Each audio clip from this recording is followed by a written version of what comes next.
everybody. Excellent. I know we're all experiencing this pandemic. It's definitely a change from our norm.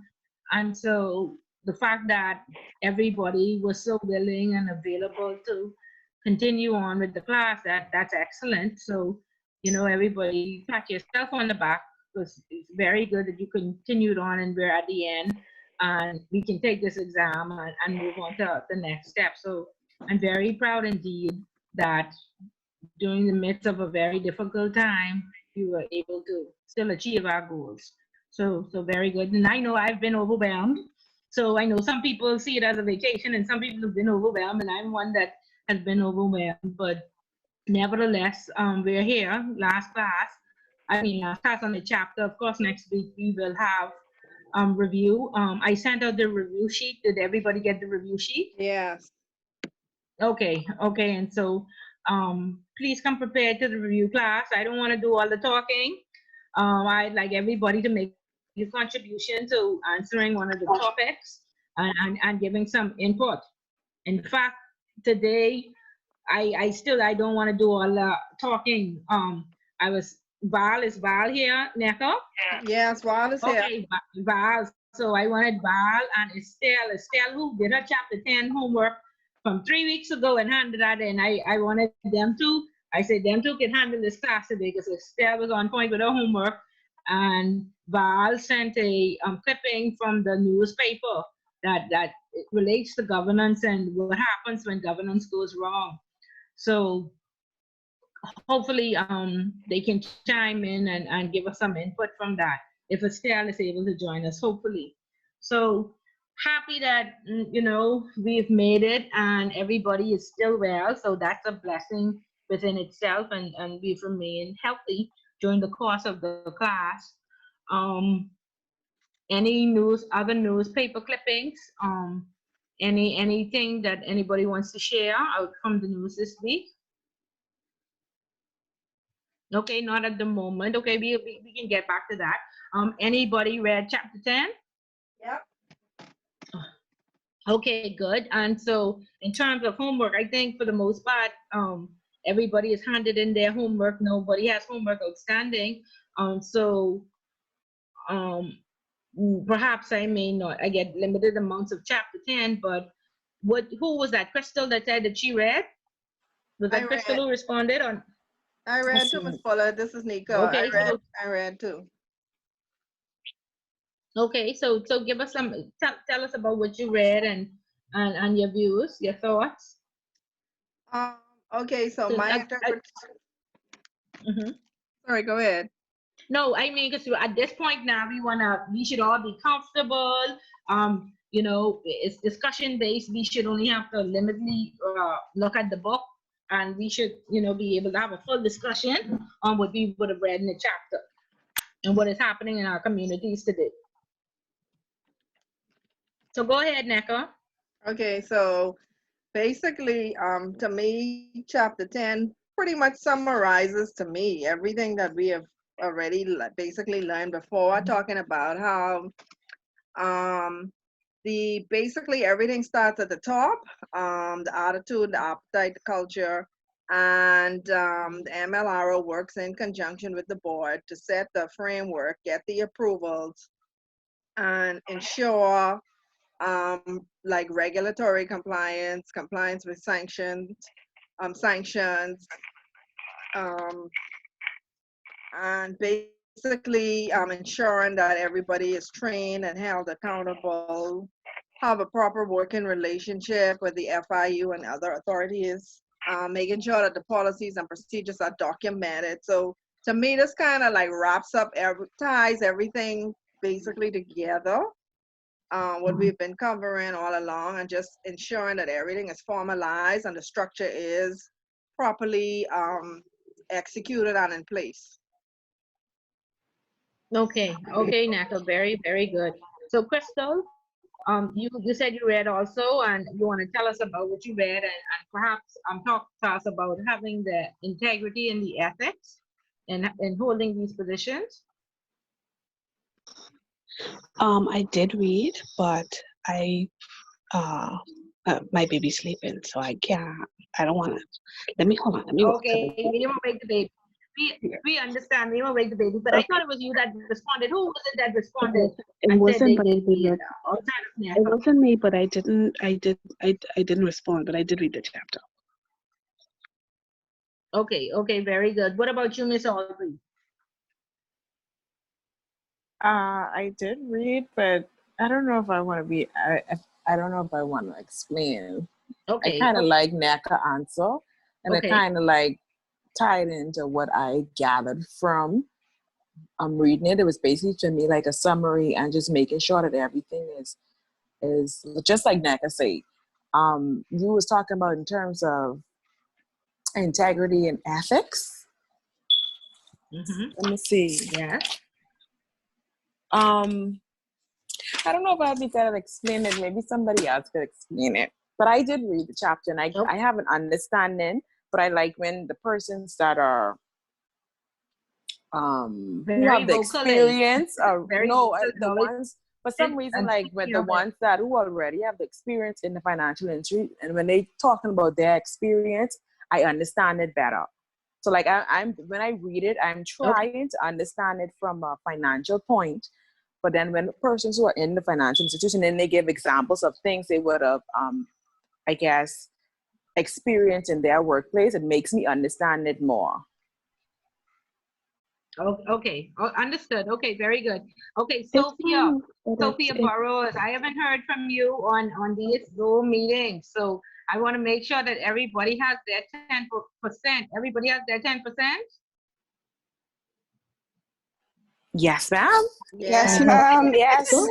definitely, Miss Sophie, Bella, I hope definitely. Sophie, you so. sure? Yes, Miss Bullet. Hey, what they say, this is your last call for alcohol. Come, this is the last time you get this 10%. So please make sure that you have your 10%, Sophie. I ain't here for But you Miss for Fuller, nobody. I Miss feel Bullet, like I I attended feel my like meeting.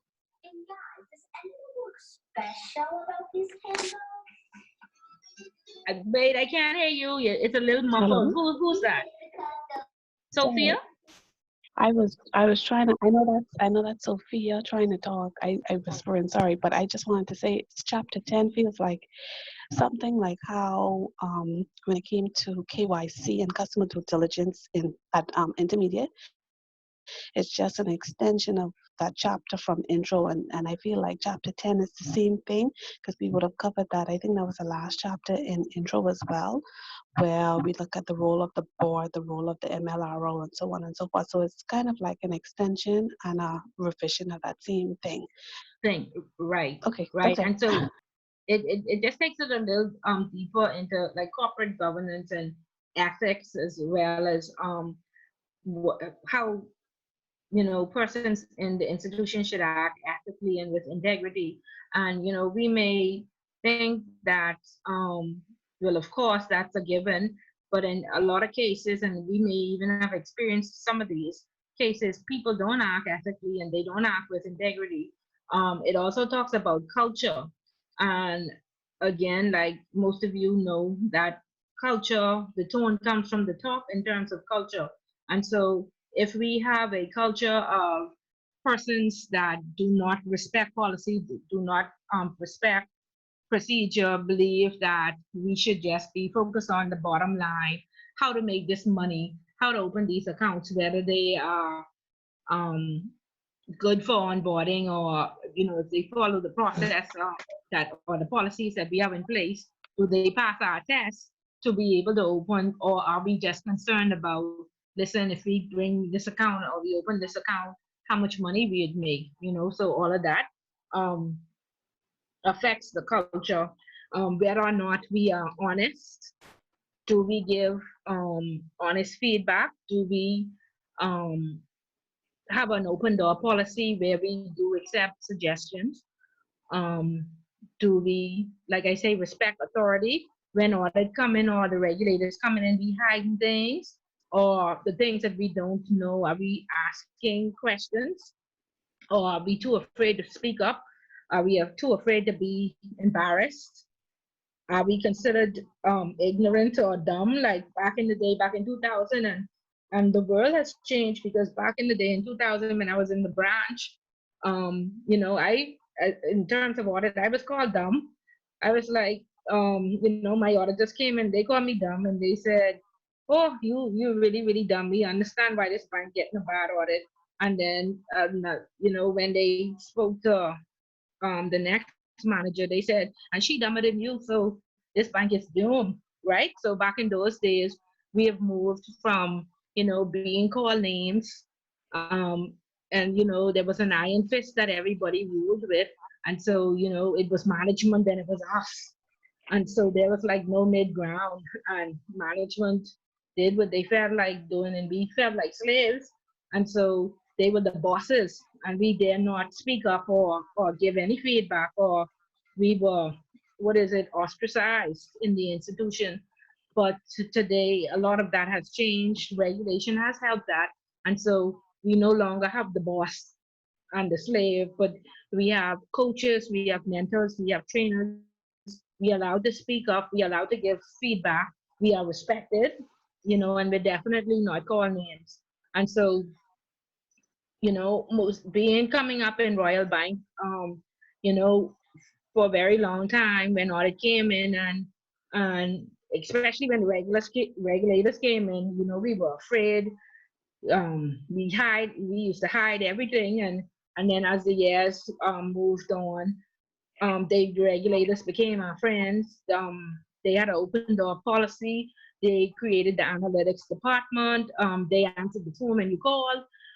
We weren't afraid to tell them we didn't know how to do something, and when we did tell them, they offered us training. And so the culture, again from the top, has changed, and it has been enforced. And so we see a lot of difference there. Anybody else have that experience?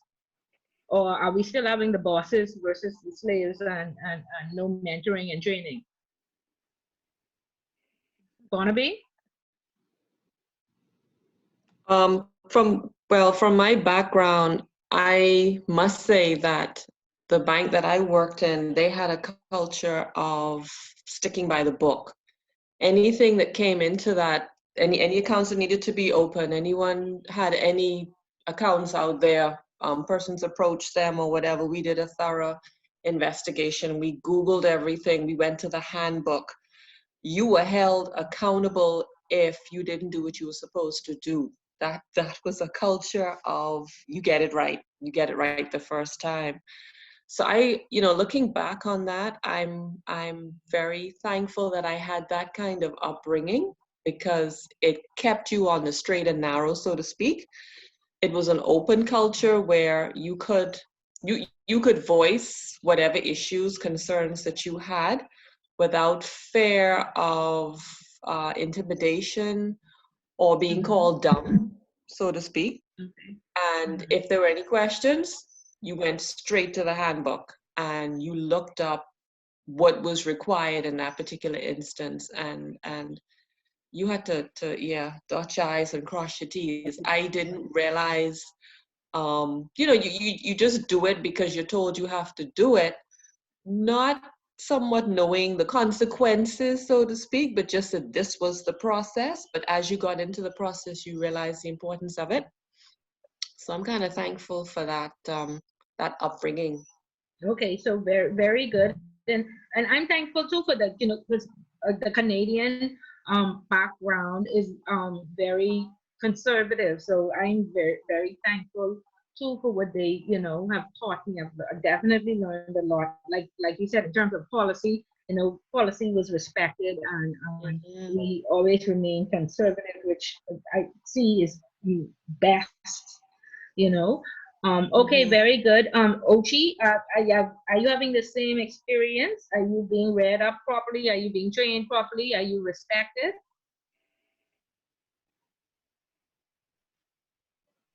I wonder if she can answer. What about role? Okay, go ahead, Ochi. Like she said, I think my company goes by the book. Some things I really have to teach myself. and just based off experiences, that's where I learn. I don't think I really learn everything in training, and I don't think we have a good training program, to be honest. Well, with my uh, positions that I have been in, I don't think that I was trained. I don't think that's the best training that they could have done for us. Um, there are some people there that wants to help, but then doesn't. And there's some people that does help just because they feel like this is what's supposed to be happening. You're supposed to be trained this way because you need to know the right thing to do. But in the event that something does happen, you need to know what things that you should be doing and should not be doing. Okay. Okay, so very good. So, Ochi, in terms of you, see, you have an issue now, and again, all of this ties back into the culture. Is the culture of the organization? We put you in these positions, and you swim or sink. What is sink or swimming? Is it that type of attitude? You sink or swim, or Well, that's I that like to that's what have, you say? I saw it, yeah, sort of.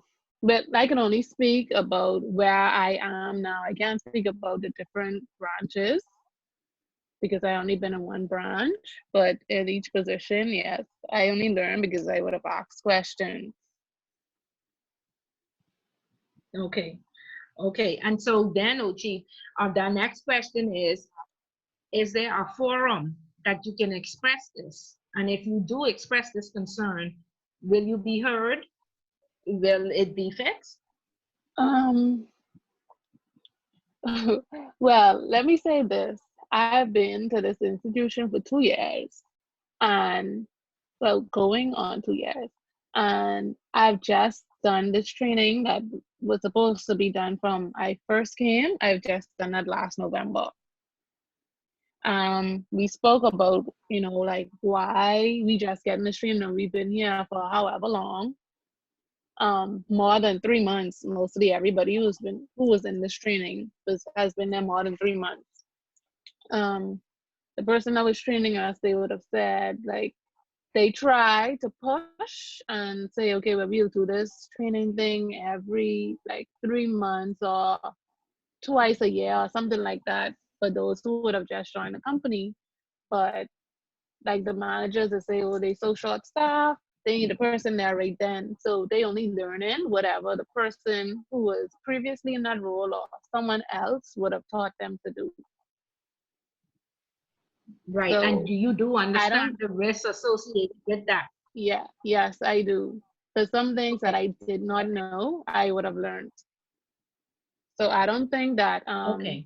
Okay. Okay. I don't Thank I you for don't sharing. No, go ahead.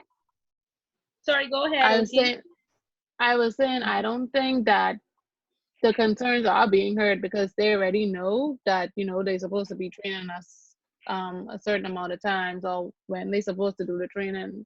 So I don't think saying anything makes a difference. Makes a difference. Okay, and so this is why we're in class now, and this is why we want to become the future leaders, because some institutions are, so tied up with the same mentality that, things are broken. We know that they're broken. We don't document them. People just think it's a waste of time to even comment. Nothing will be done, and so therefore, persons are discouraged. And it's very, very hard. It's very, very hard. Once you would have had somebody discouraged to change that mindset. Just like in the Bahamas, we know, or even around the world, we normally say Bahamas, but the attitudes of government employees. There's this Don't care. perception that they just don't care. That the customer service is very deficient, right? And so for us to be able, the people may look at the government and say that, oh, there's no way that can be fixed. This is too many of them, and so I won't even bother. But all of that is a part of culture, and this is what we need to change. We need to build up enough persons to be able to combat the issues that we have. We can't just turn a blind eye to it. We can't just say, I've spoken up so many times, nothing has happened. And so after we have spoken up so many times and nothing has happened, we need to seek to get into the positions that make these decisions, and we need to be the ones to make the changes, and have these open door policies, put the procedures in place where training is carried out, put procedures in place where persons speak up and their concerns are action.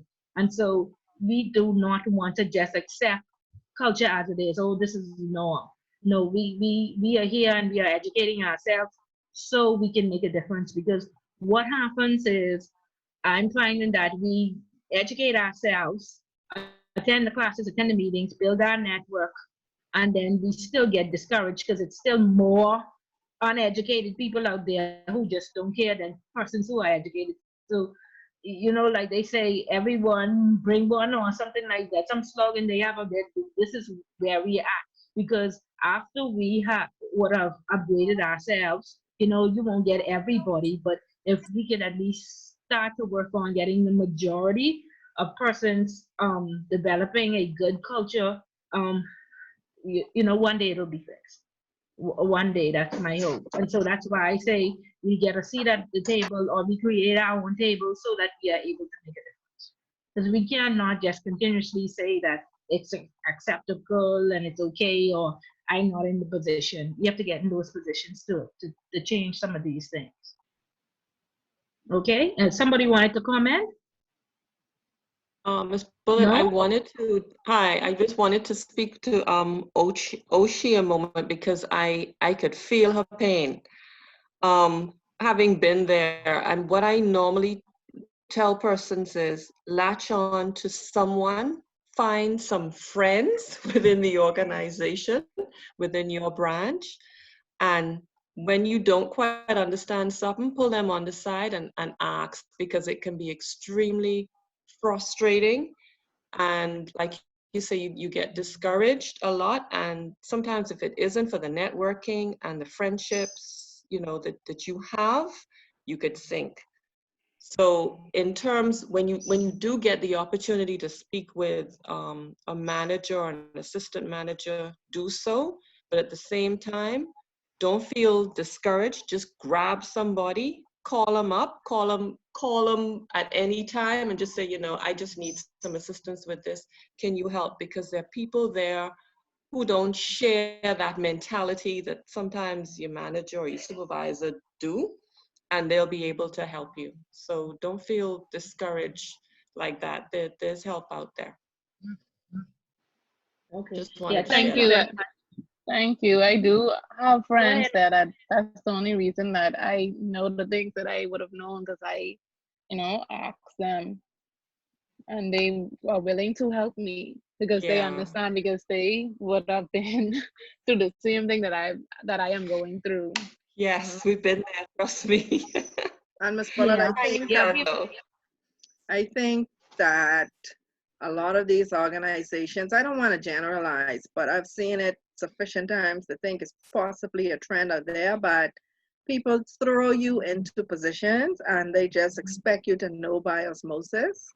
So I think, when we get into positions, those are things we have to recall and remember to help employees forward. But I think it's very unfortunate. Like, a lot of the companies, they may look so, from the outside, they may look so efficient and stuff, but when you get in there, I mean, it's just chaos, gone to bed without any structure. But they want the results, but they're not. A lot of them are not willing to lay the proper foundation, provide proper resourcing to make sure like employees are properly trained and comfortably trained, not just, throwing something. You still have to follow up with the person to make sure that they understand, that they are comfortable. But people don't seem to care about that. They just throw you there and they want a result, and boom. Right. right. And then there's a trickling effect, because perhaps that person was thrown there because I've had managers say, oh, when in my day, we didn't have this and we didn't have that, or what have you. And even so, one manager, in terms of salary, she was like, oh, that person shouldn't be paid that. 30 years ago, when I was a manager at the branch, I didn't even make that amount. And so sometimes people are stuck in the ages. And like I think Barnaby said, look for that person. There's a knowledge historian in the company. There's somebody who knows better. Just seek out who is that knowledge person, or who like-minded persons in your company, and you all join forces to help each other to try and accomplish, to make it through the day, and then to try and change some of these things. But every company has that one person who, believes there is a better way and is not afraid to express themselves. So join forces with that person. So in Royal Bank, I've had managers. I was there for 16 years, and I've had managers who like me. We went to church together. They brought parents to my children, and then I had people who hate my guts. But there's a thin line. Like, it's a plus if they like you, and if they don't, it's business as usual. You be respectful, you be diplomatic, you show up to work every day. It's not your views. You represent the values and the views and the mission of the company, and so you carry out on. I used to always say, this is not me. I'm acting on behalf of Royal Bank of Canada. So you just need to know which phase of your career you are in. And with the people that love me, I learned a lot from them. And then the people that didn't like me at all, they made me stronger. I learned a lot from them too. They made me closer to the Lord. I had to pray every day. I couldn't miss church. I couldn't stop paying my tithe because those people, got on my nerves so much. So try to find the best. No, for real, I never missed church Miss Bullard, because I does had to make show your up to life. work. You're right. Does make your life hard, but you got to stay at the foot of the I cross. Right. So after working with that one person for 5 years, I had a strong relationship with the Lord. And so I am even thankful for that. So everybody Yeah. has their purpose, and you can learn something from everybody. Mm. So like I say, life is in seasons. Sometimes you have the good, sometimes you have the bad, but learn. The important thing is learn, and you take these same things that you learn, and then you treat people right, because that is a big part of culture of an organization. A lot of people show up to work every day. They hate their job. Some of them are near suicidal, and it's just because of the way they are treated.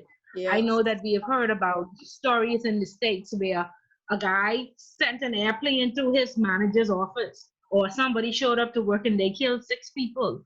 And it's very real. It's happened in America. And like they say, we sneeze, America sneezes, we catch a cold.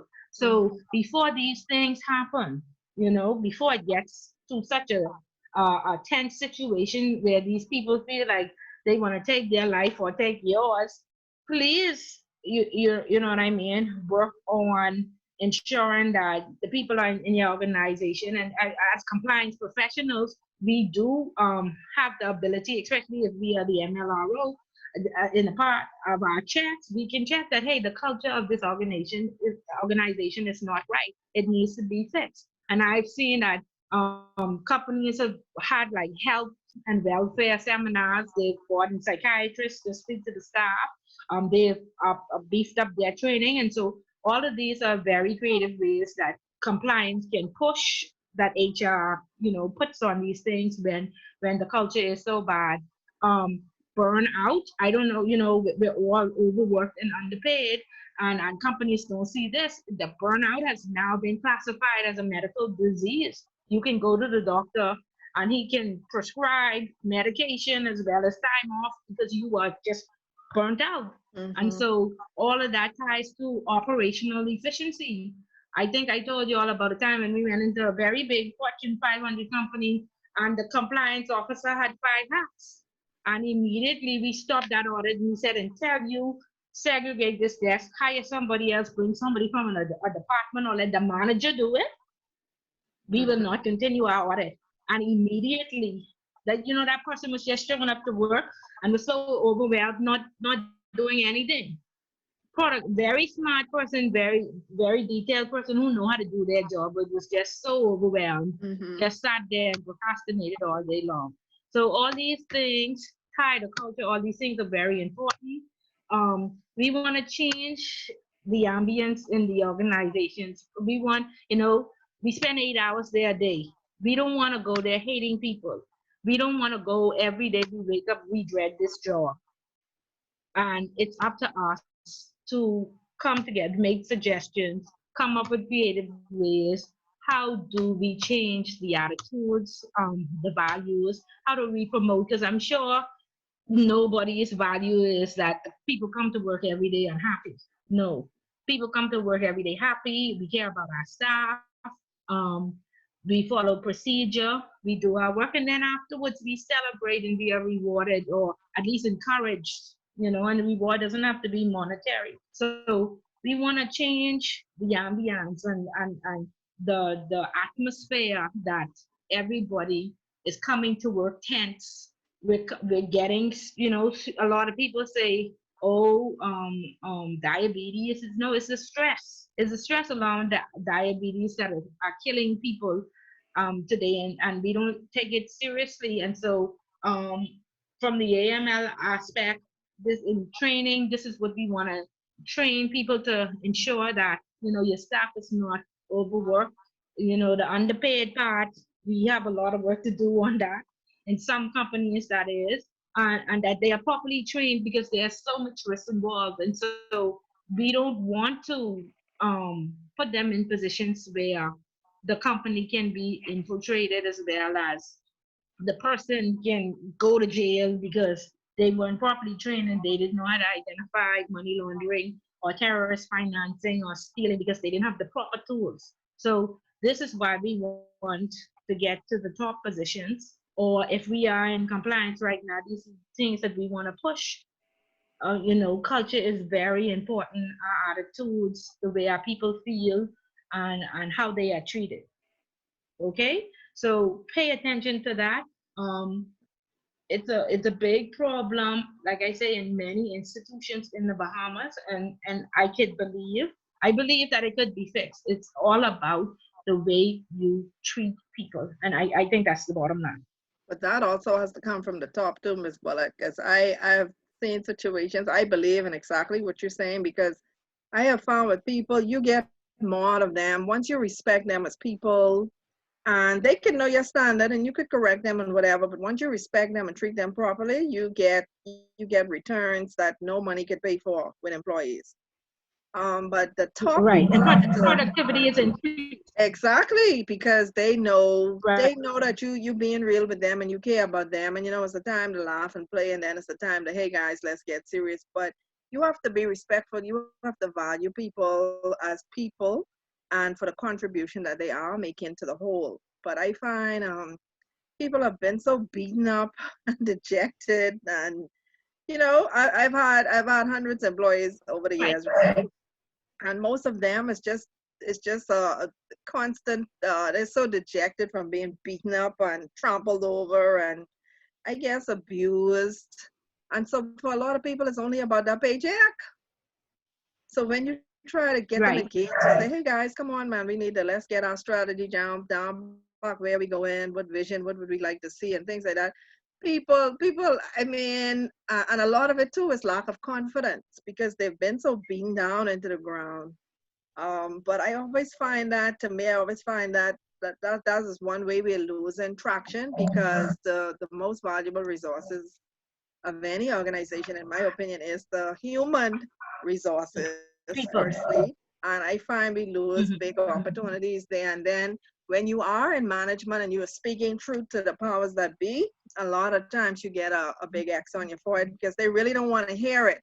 They window dress it and they say, "Oh yeah, come to us. We wanna know these things." But in reality, they don't want to know. It's all about that Right. bottom line. And Miss Bullet, Okay, I okay. So NECA, thank you so much for that. But of course, some may consider that a very emotional side. So I'm gonna ask Mhm. Neil to speak, and he may add the logical side to that. Let's see if he agrees. Okay. Neil, and when you're finished, I have something to add, Miss Bullet. And Val sure. too. I Repeat think off. Val wanted to say something too. Speak. Okay. Okay. So let's hear from Neil first, and let's see. Neil, what are your views Hey, good afternoon. On what specifically? on the culture in the organization and how persons are treated, the ambiance, and what, corporate Bahamas. What are your views? I definitely agree with a lot what was said earlier. uh, when Ochi was making a point about how she felt like she was not trained sufficiently in that position. The first thing that ran across my mind is good luck finding a position where you are. Um, that's not really. And when you say culture, it's definitely a thing in the Bahamas where we don't um, pay very much. We don't really expect to receive too much dividends from the training aspect. And I think you hit the nail on the head, Ms. Bullet, when you said that it's as a result of the people who are in positions of power not having that training put in place for them. So whether or not it's vindictive, I'm gonna let these people learn like how I learned, or it's just that I can't teach somebody something that I don't know. It's definitely a case where it's and Wendy is asking if you can let her in the meeting, Miss Bullard. Okay, I'm not, she would need to call the IT number. I'm not the host. This is through the best paid one time. So Wendy tell Wendy, check her email. She would have gotten a link and ask her if she could call a host by cell. If she, or can tell her the link is in the group. Okay, but long story short, Thank you. I I I wouldn't necessarily say that we ever had a case where we had a quote unquote slave and slave master culture in any job, because in any job that you work in, you have the opportunity to leave. Um, we definitely don't have a situation where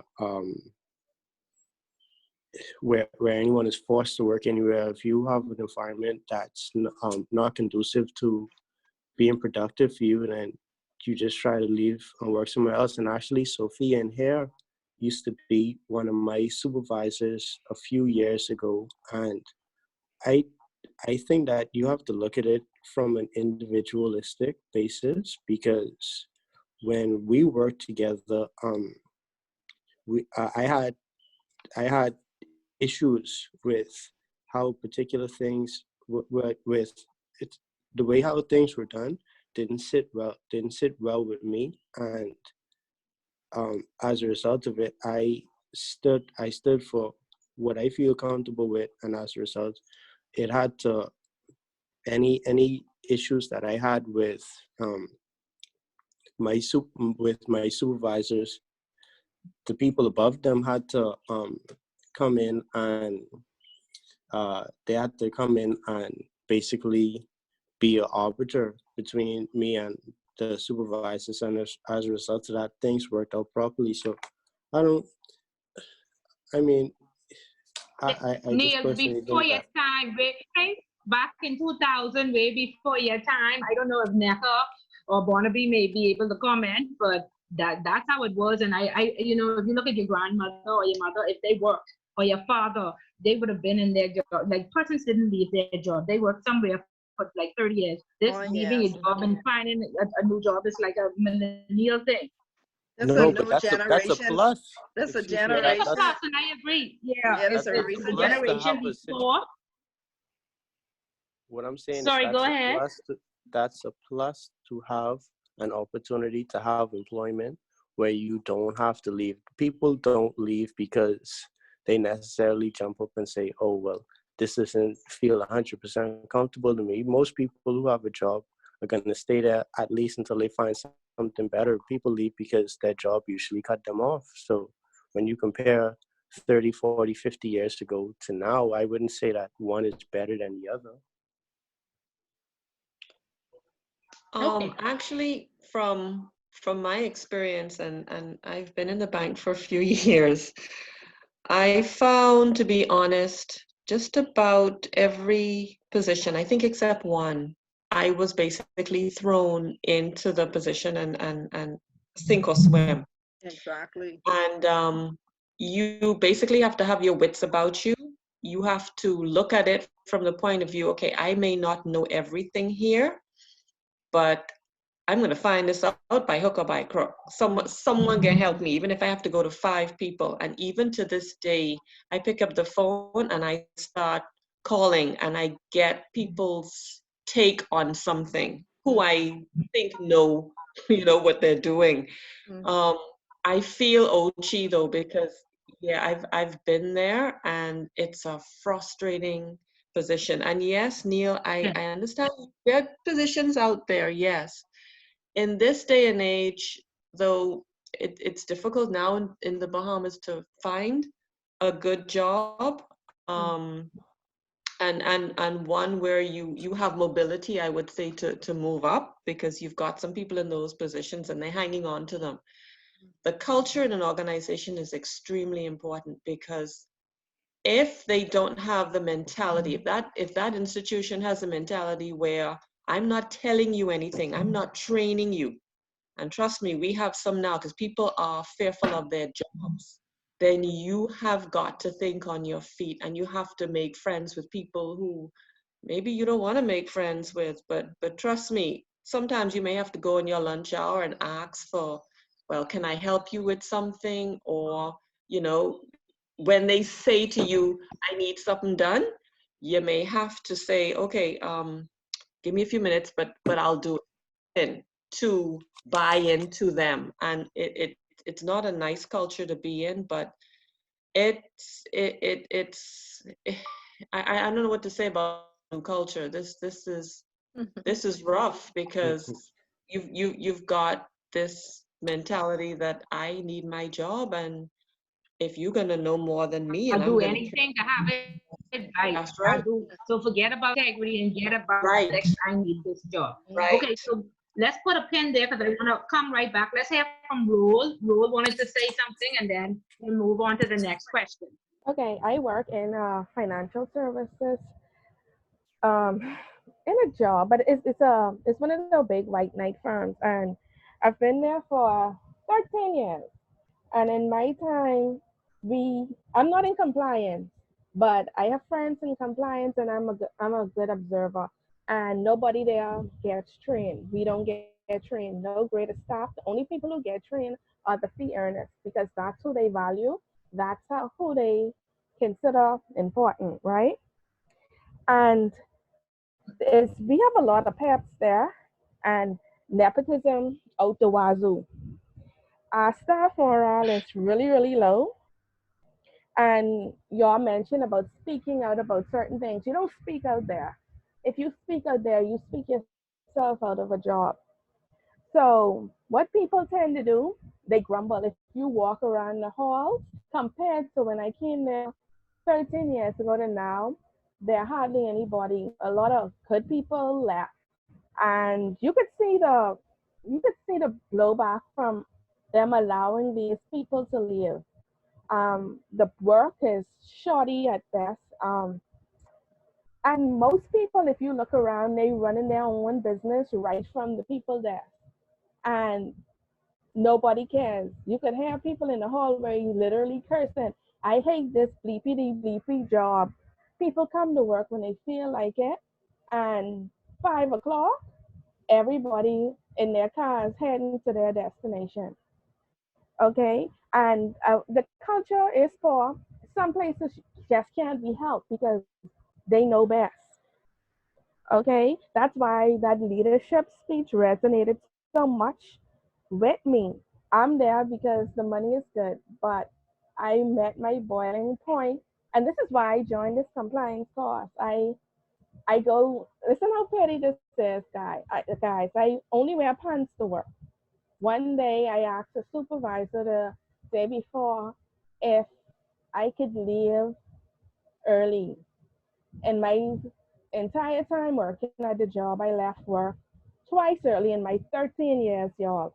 I can remember one for JA banquet and one because my church was having something. So this is my third time asking to leave. So the next day I came to work in a dress, y'all, because I had an appointment somewhere, nothing to do with a job, Do y'all know the next day I was taking the HR, and the guy I work for, my supervisor, he made all these accusations against me about how I don't do my job, how I'm like the worst employee ever because I wore a dress. So apparently he went asking everybody if I went on an interview because I don't wear a dress. So HR pulled my file right in front of him, and she said she found it hard to believe that a person who was there for 13 years, who got merit pay on numerous occasions, employee of the quarter, employee of this, who do all of these things, and him signing off on all of these things, giving me letters of recommendation for raise, all of a sudden is the worst employee ever. So this is the culture we work in at my job. You can do whatever you want there in terms of you could break your back and say, oh, I'm trying to save my job. But the bottom line is if they don't like you, then you can't be helped. You will lose your job.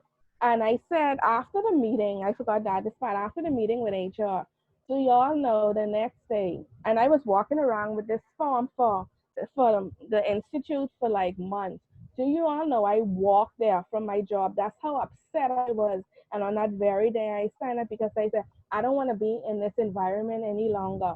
I want to go to a professional place, somewhere where they value employees, where they don't look down on them. So a lot of people out there having a rough go at it.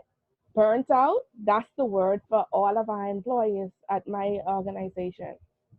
So, like I said, some places can't be helped. You just leave them and just you got to move on. And eventually, what'll happen to that institution is it'll be no more because there's nothing that can be done. So, yeah, Okay. some places are Okay. worse than others. Okay, Roel, thank you very much. Very interesting. And thank you for sharing. So we don't accept that there's nothing that could be done. And this is why we are here. And so, I believe that we sit down and we talk a lot, but we never come up with solutions and we definitely don't carry them out. So this is what I wanted when I told Barnaby to stick a pin there. Okay, Barnaby, you've experienced the same thing as Ochi. You feel her pain. You know what is right. What is the solution? My solution would be to put measures in place where if I'm in the position to help staff, to give them a culture where they can say certain things and not feel intimidated, that they can feel that they can express themselves openly. You, what Ms. Roll went through should never happen. That supervisor needs to have some training. There needs to be more of a human aspect in that training. They say people need to have emotional intelligence. Yeah, sometimes you need to have a culture where you call people in and you sit down and you discuss. Yes, it's time for work, but we're all people at the end of the day. And regardless of what is happening in the organization, even if I don't like you, I have to be professional about it. And I have to get to the point where so much is dealt with work, so much is dealt with development of staff. And if you want a good organization, staff have to come first. And you operate in terms of, okay, what's happening today? Look at your staff, read that body language, find out what's going on.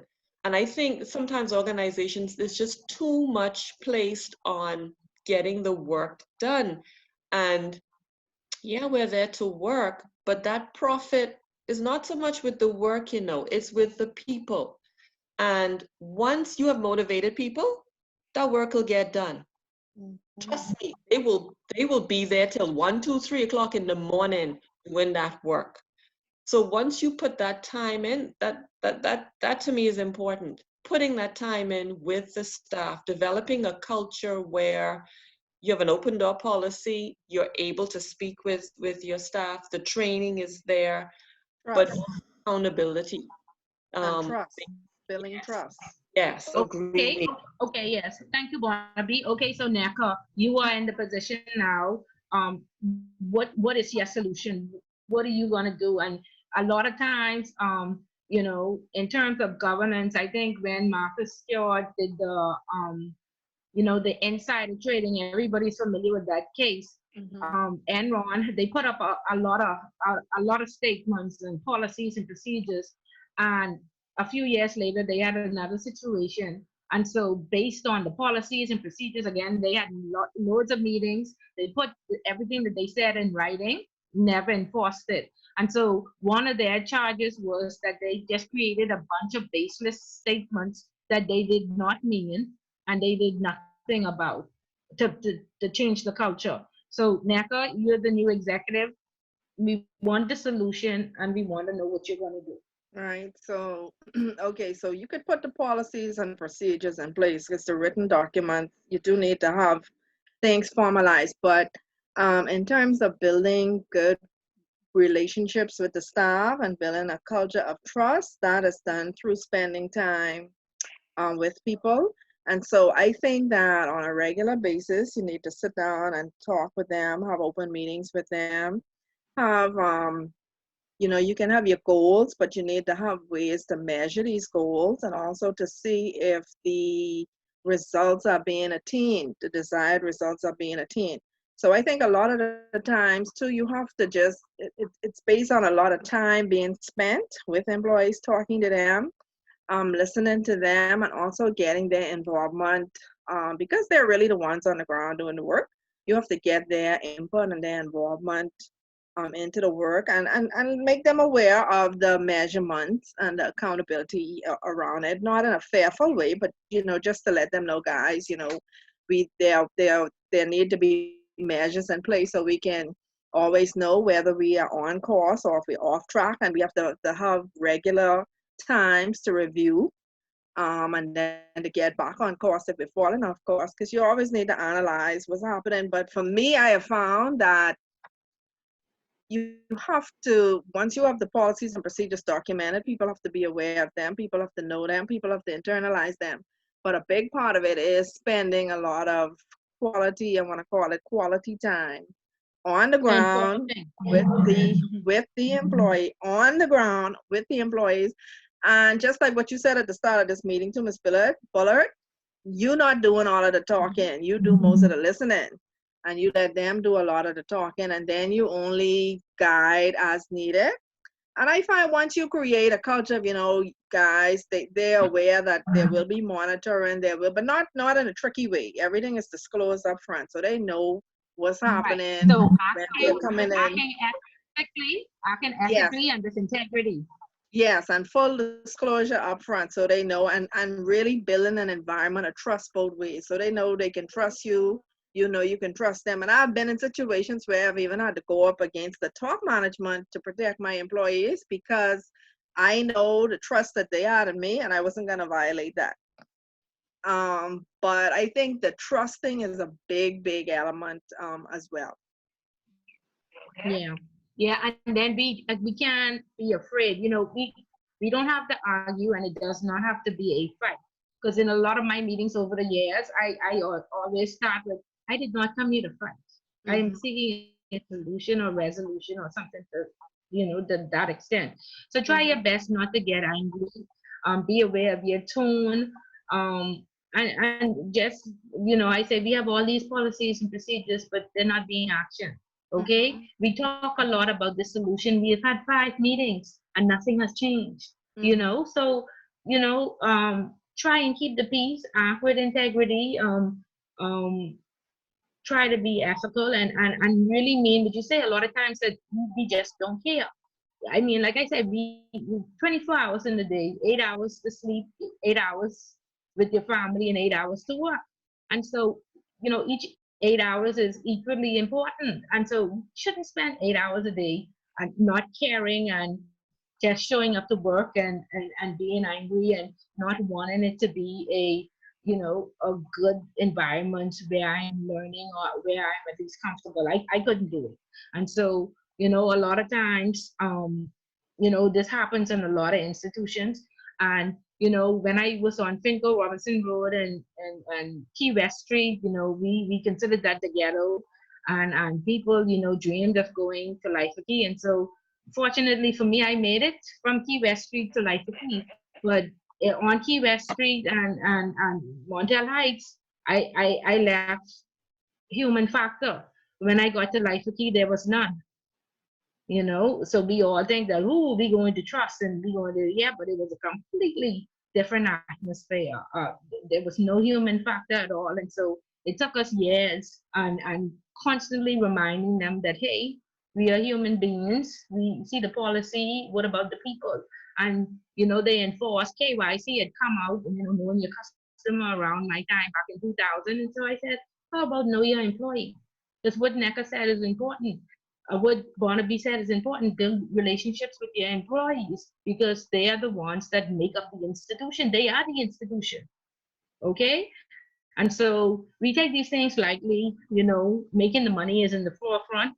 But like Barnaby said, productivity, and you will be surprised at how those targets will be met Mm-hmm. and how much money you would make if you treat those people well. Mm-hmm. Okay, so when we get in these positions, and now as you are management and their lay staff, please let us not forget from whence we came. Keep West Street, Montel Heights, now to Life for Key. Please treat the people right. Bring the human factor. Make sure that everybody is coming to work is at least comfortable. You won't please everybody. Um, you have to raise above the personalities. Um, and you really have to have good integrity and mean well for yourself and the company. Okay, and develop a good culture because, like Roll is saying, there's no hope, there's nothing that can be changed. But it can't be acceptable because at some point that may be the only place for us to work. And so if that's the only bank left in the Bahamas for us to work to, we can't go there saying, "Oh my God, I dread it," because jobs I had to find, and for 1 or 2 years I did not work because I just refused to not be treated poorly. But I prepared. Remember, that's why I said, you have your 5 different revenue streams, and then you can do that. Some people can't afford to do that, Mm-hmm. you know. So I had to make sure, 1 year I had to hold on to a job that was. I'm talking, but I felt like I was going to go to jail every day, and then the people were just evil, and then they have. I mean, a training session once a month, and the person who was the trainer just stood up there and spoke over us, gave us the wrong information. It was a horrendous. But I had to make sure that I had sufficient money to, be able to, just walk away from that job and not, feel the pinch somewhere else. So sometimes you have to make these decisions. And right now, nobody wants to walk away from a job considering this pandemic and, how what the new norm is, and, will robots take over? How will humans, exist with the robots and everything being technical? What do we do next? So therefore, this is why it's important. Don't wait till we don't have a choice but to stay. Okay, get a group of people, like-minded people together, and work on changing the culture, and feed the suggestion box. Central bank has now a um, ombudsman position out there, and the ombudsman is really for complaints, from customers that are not satisfied, and they are, as a person, you would report this bank to or what have you.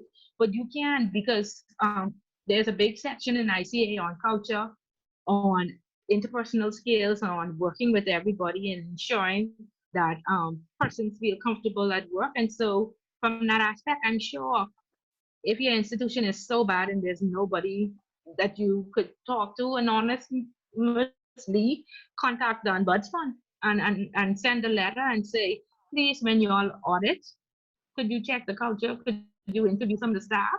And at one point in my career, when I was doing an audit, we found that just in one particular department was having some bad experiences with a manager. So of course, we encourage that manager to go to training. We put in the policies, we put in the procedures, and then there is this program out there that managers normally take. It's called a 360 I was program. just It's about to through. say it, Miss Bullet.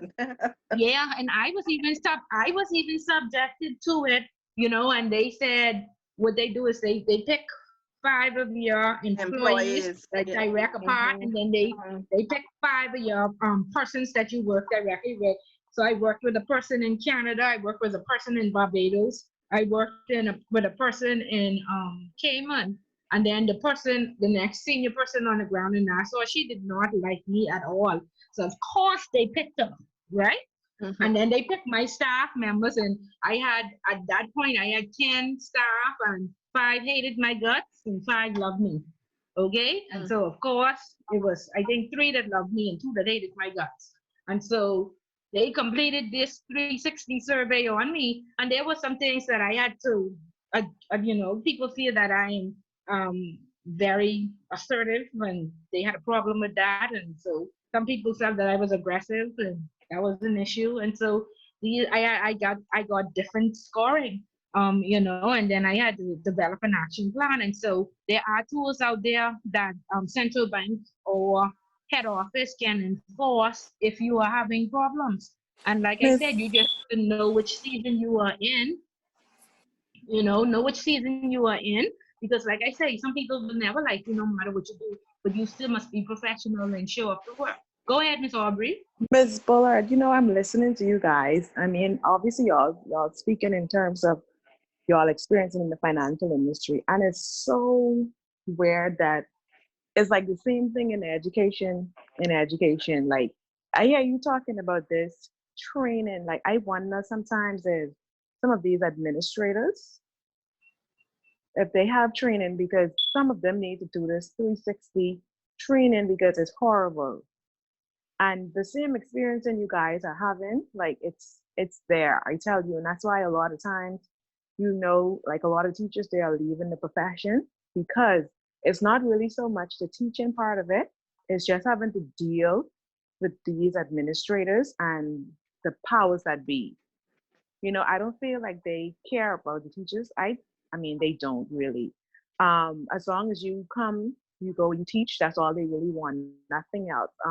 Leadership is horrible. I mean, I only to speak at the schools that I've been placed, and everyone I've went to, it was horrible.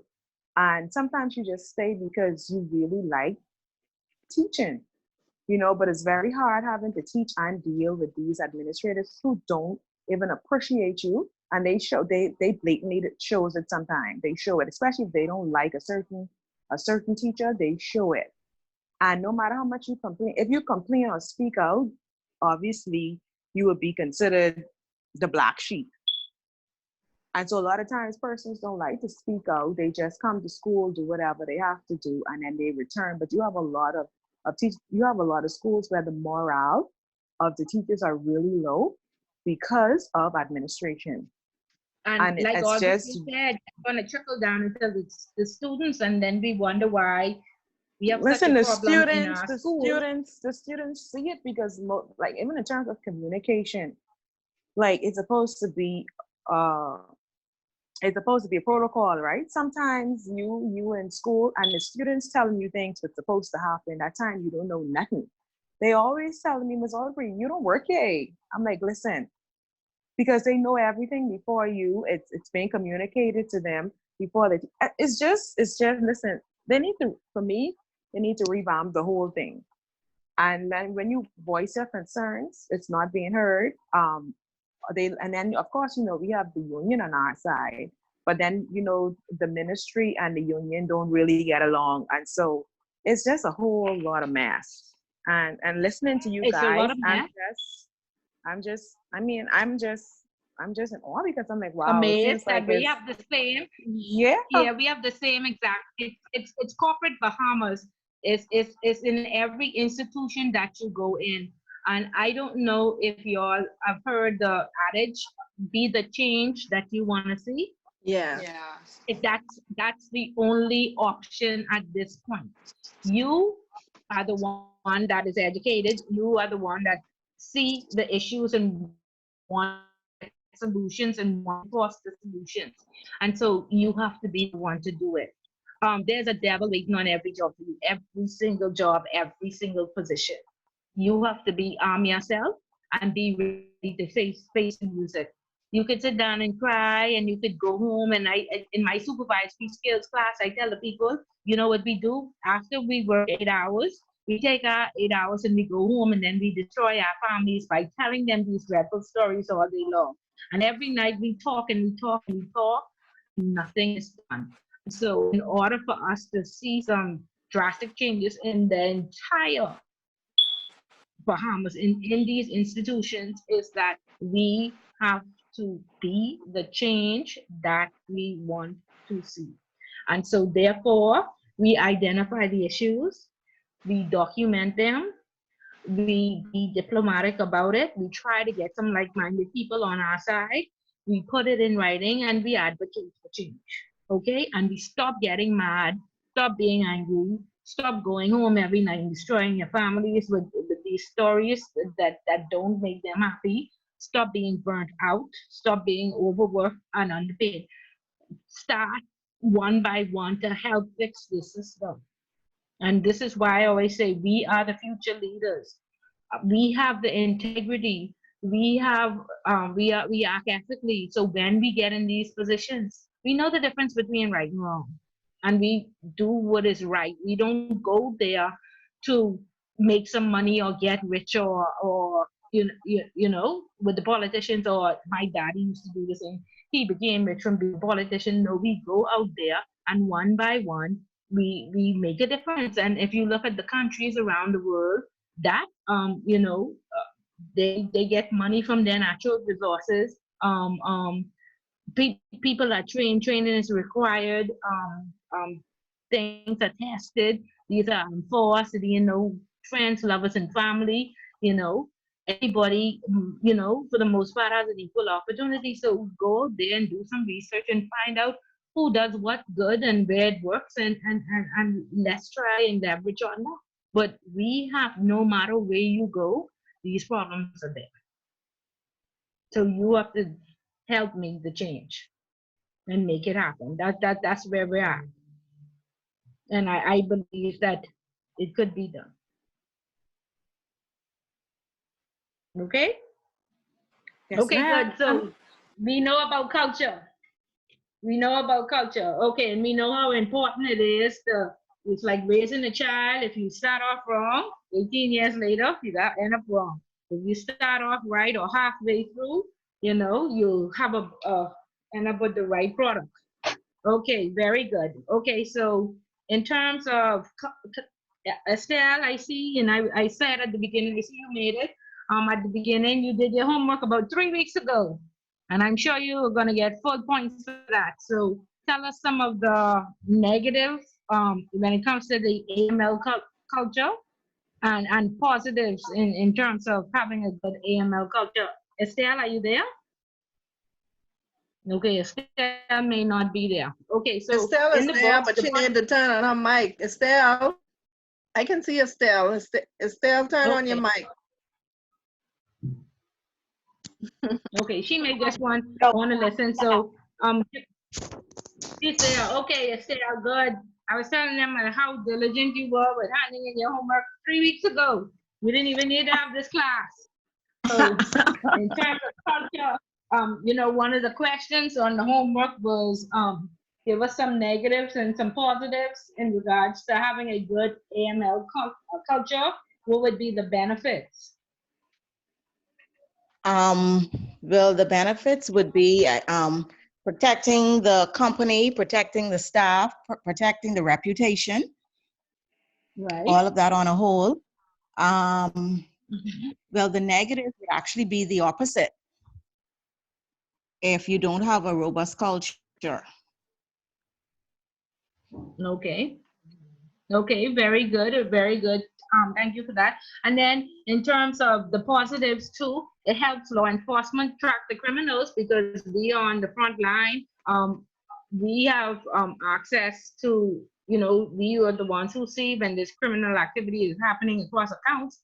And so if we don't file those SDRs, they are not prompted to investigate. So, having the framework in place where we know we are required to file those SPRs, it helps them to track the criminals. It helps Then law an enforcement investigation. in their investigations. And then when they send a production order and we keep our files and for the retained for the required amount of years, even if it's 5 years after they committed this crime, we are able to produce records that they could use as evidence, right?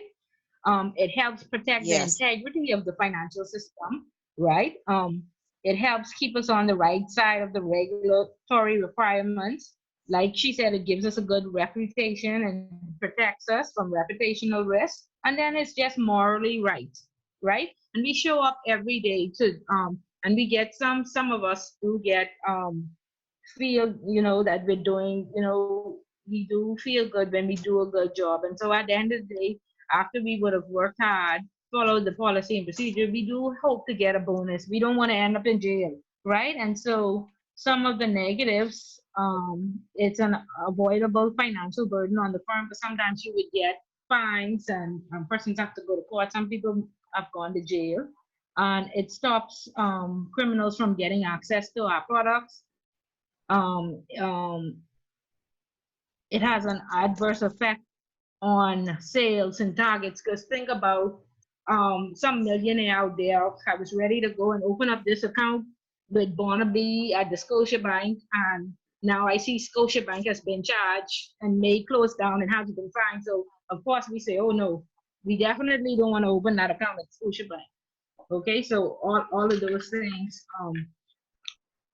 um, helps you when they are some of the negatives versus the positives when you have a good culture and a good system in place in regards to AML. Okay, so we covered Ms. Buller, ethics. it's Go ahead. now, Ms. Buller, I was going to say it's also is a reflection on you personally as the reporting officer. Right.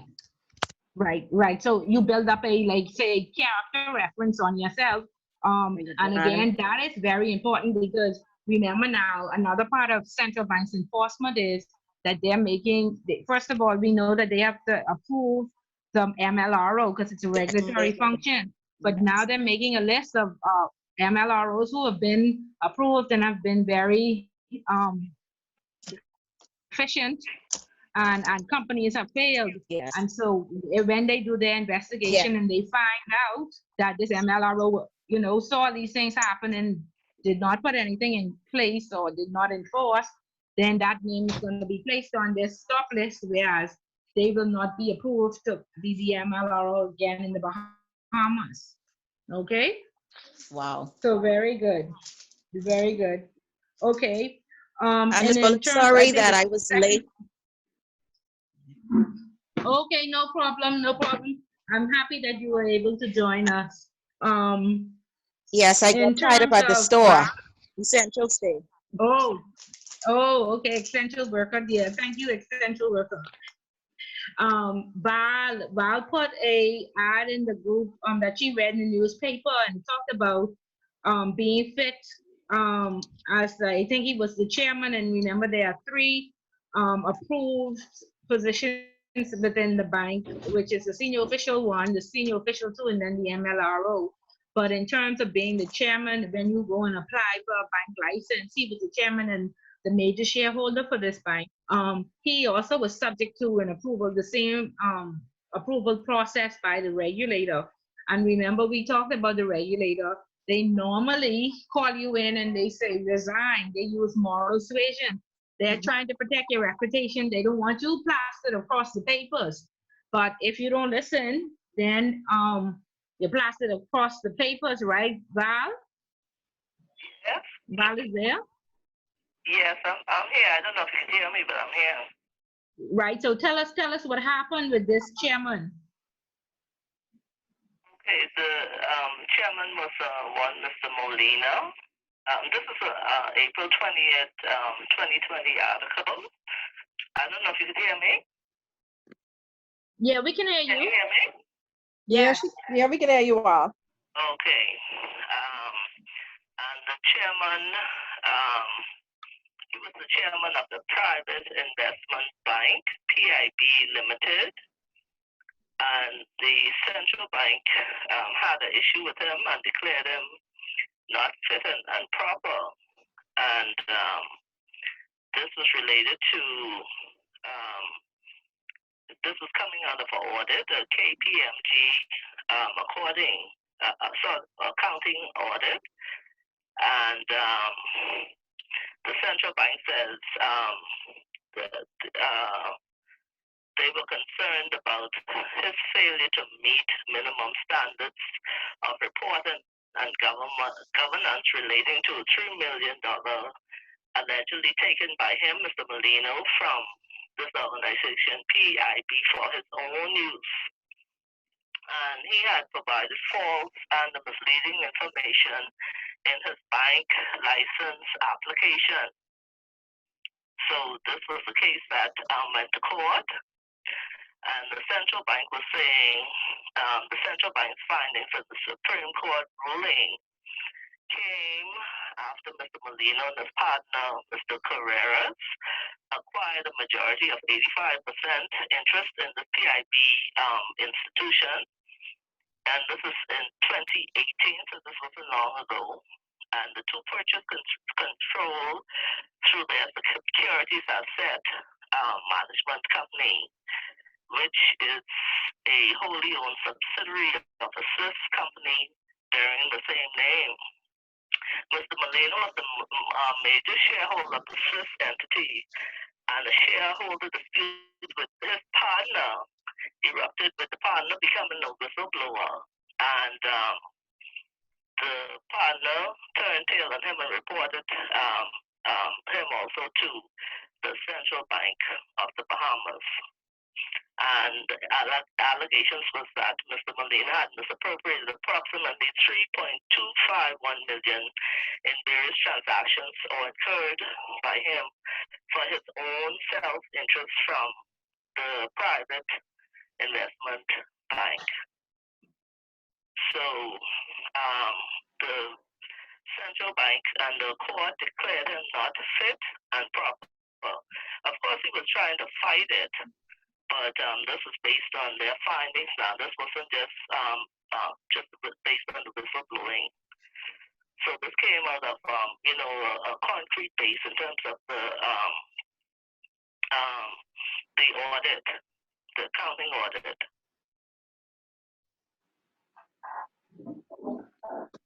Okay, great. Okay, Val, thank you so much for sharing. And so we see that no matter who you are, you can be the owner, because they said that he owned the shares. And I think now the court has upheld again. Central Bank had called them in and said, please resign. He refused to, and he took it to court. He didn't accept their moral suasion, and so I think the court upheld with what Central Bank said, and now he has to sell his shares. Is that correct, Val? Yeah, and he is saying, I see in a lot of parts, he said he's going to lose personally some 25 million or some allocations he's making, but I guess that's neither here nor there for them. He has been declared unfit.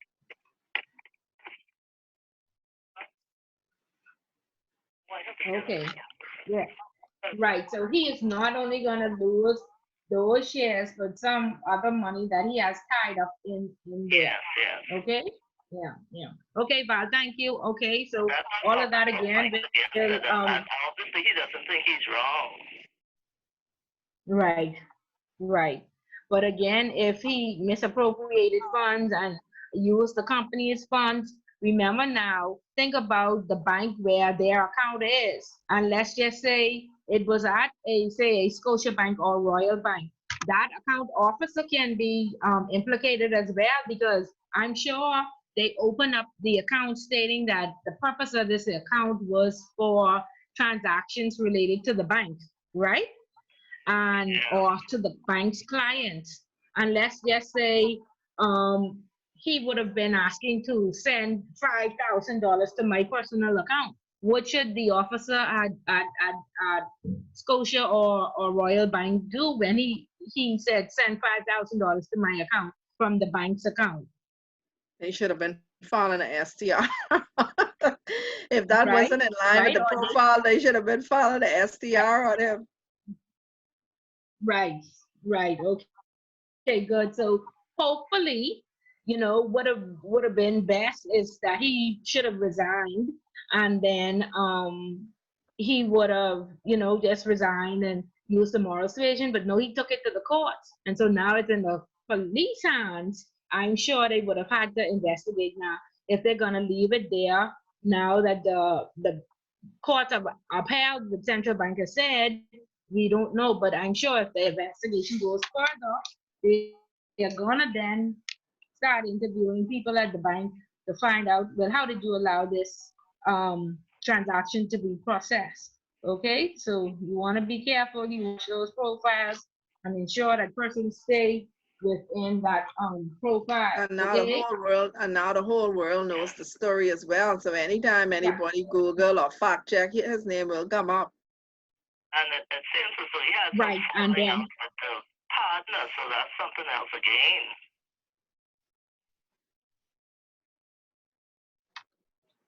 right, right. Mm-hmm. So Yeah, he had a he falling out with should the have just partner taken the also. central So bank route and protected his that name. would be a different lawsuit. Yes, yes, definitely. This is just the beginning. I'm certain there are going to be a few more lawsuits after that, and the investigation is going to expand. Okay, okay, very good. So the second part of the question asks you about for chapter 10, the MLRO, the compliance department, what is the job description? Am I correct, or why I feeling like we discussed that already? We discussed that already or no? No. Okay, no. Okay, good. Okay, so the role of the MLRO. Again, how do we want to answer this question? We know that the compliance department, they feel that everything that everybody else does not want to do is dumped into the compliance department. So compliance has changed from just compliance to corporate governance, risk, and compliance. And so while all those positions should work closely together, it really depends on the size of your organization, um, and how many clients you have, and that makes a determination whether one person can do this job or not. So primarily, if you have less than 100 clients, perhaps one person or two persons can do it. But if you have 400 or 500 clients, then you definitely need to develop a department and ensure that you don't take on too many hats and end up like how when we audited that place and we found, we made them hire people right on the spot to carry out some of those tasks. And so again, compliance itself has to be split into AML versus compliance, because AML deals with account opening, which is a very lengthy process. AML triggers ensuring that these persons stay within their profile, because once we get a hit, and a lot of times companies do not like to invest in these AML hits or triggers or these very savvy systems, because 90% of the hits that you get will be a void hit, meaning that it's not your client and it's not applicable. But it may take you up to 2 hours to figure that out, because you actually have to go and do research. You have to go and find out, like, we had a director on an account that was charged with money laundering, and the hit that we got on the system did not have his date of birth. We, however, had his date of birth, but we could not confirm that that was him. And so we had to reach out to the FIU and have them call, I think it was somewhere in Panama, the FIU in Panama, to find out who was the person who was charged and what their date of birth was. And then we filed our SDR. Or we could have just filed the SDR and wait for them to confirm and come back. But because that's a very lengthy process, and when you have 500-600 accounts and they are very transactional, you probably have 500 or 600 hits each day. And so imagine that person in the AML department sitting down, trying to ensure that those hits are within the profile, and nobody got wires that go into personal accounts or what have you. And so all that is a very lengthy process, and for the most part, you get a null or void report. So companies don't like to even say that's a function, but it is a function because it protects you from that one hit or that one SDR that you do have the file or was a legitimate hit. So you still have to go through the process. And so you want to know AML, the hits, any what else? What else falls on the AML? After account opening, all the hits, any transactional work. Like normally we have controls in place where compliance will sign off on every high risk transaction, and so that, and then the risk rating and what have you. So that takes up a lot of time, and then this regulatory side of compliance. Now, back in the day, sanctions weren't very volatile, but today they change. One day, Trump is talking to Kim Jong-un. The next day, Obama put in stuff, sanctions against Cuba. I at least repealed some of them, and then the government changed, and Trump put them right back in place. So before they used to be sanctions and they stayed for like 5 years. Now they're very volatile. And then the same thing with Russia. If you have Russian accounts, not the whole of Russia is sanctioned. Sometimes it's just on lumber or different things. And so that requires a lot of, checking and vetting and ensuring that you don't breach any of the sanctions. So all that under AML. And then, like I said, the regulators, most of them now have an analytics department. And before they used to send surveys and we used to respond and they never responded. But now you send a survey and you don't have a source document or something attached to it to explain what you mean in your answer. Then they call you on the phone right away and you have 5 days to respond, or you're charged $250 a day or something to that effect. And so they are very responsive right now. And so gone are the days when you could say, oh, I'll get to that later. No, you need a full body in for regulatory compliance, for answering all their questions, submitting everything that's required, like financial statements and what have you. There's a policy that is out from the Securities Commission and Central Bank with regulatory filings and their dates. And if you miss those dates, you are fined. And so you have to ensure that the company keeps abreast, and then you have to train the people and update policies and procedures, and that in itself is a entire job, and risk rate all of them. And so then after that, you have corporate governance, dealing with all the committees and all the boards and what have you. And then you have, or you call it the corporate secretary, and then you have risk. And so risk, again, we know assessing all the products and services, the entire risk framework, and also the risk assessment, which was enforced this year. And I know I told you all that my one person who was in my class, at the credit union had not even bought in yet that this had to be done. And it had to be done, and they didn't do it because they are just trying to put the framework in place. And unfortunately, my student was let go just last week, and then they just blamed it on she did not complete the risk assessment, and the company has been being charged, I think, $250 a day from last year, June. So one was due in June and one was due in October. And so again, somebody who was just slammed into the position, no training. They had put her there because she was up for promotion. She had been there for 20 years, never did compliance in her life. They put her in the class. She did intro, then intermediate, and now she is an ICA and out of a job now. So But they need to take responsibility for that, Ms. Bullitt. They need to take responsibility for that. Yes, I agree. But again, which leads you to ensuring that when you take these positions, and I think one of my questions is, what do you ask in the interview? Okay, and I keep saying this, and people may say, well, Ms. Bullitt, this doesn't really make sense. No, it makes sense because this is how you avoid ending up like this person. That's one scenario. And then the next scenario is from if we all watch Dirty Money on the HSBC case. We saw that even after HSBC Yeah. was charged and fined, they hired a compliance officer who they knew was not qualified, did not give him the right tools Yes. and put him in a okay. So all of these things, and you would be thinking that, oh, the creme de la creme, this is HSBC, international bank giving me an interview. Ooh, I'm ready, right?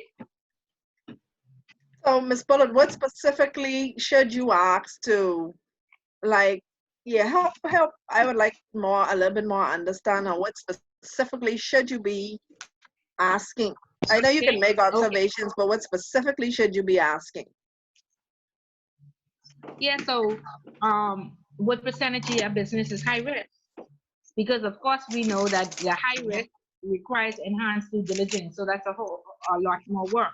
Mm-hmm. Then how many clients do you have? And then how many persons do you have in your compliance department? Is it split between risk and corporate governance and AML? Or do you expect the compliance department to do this?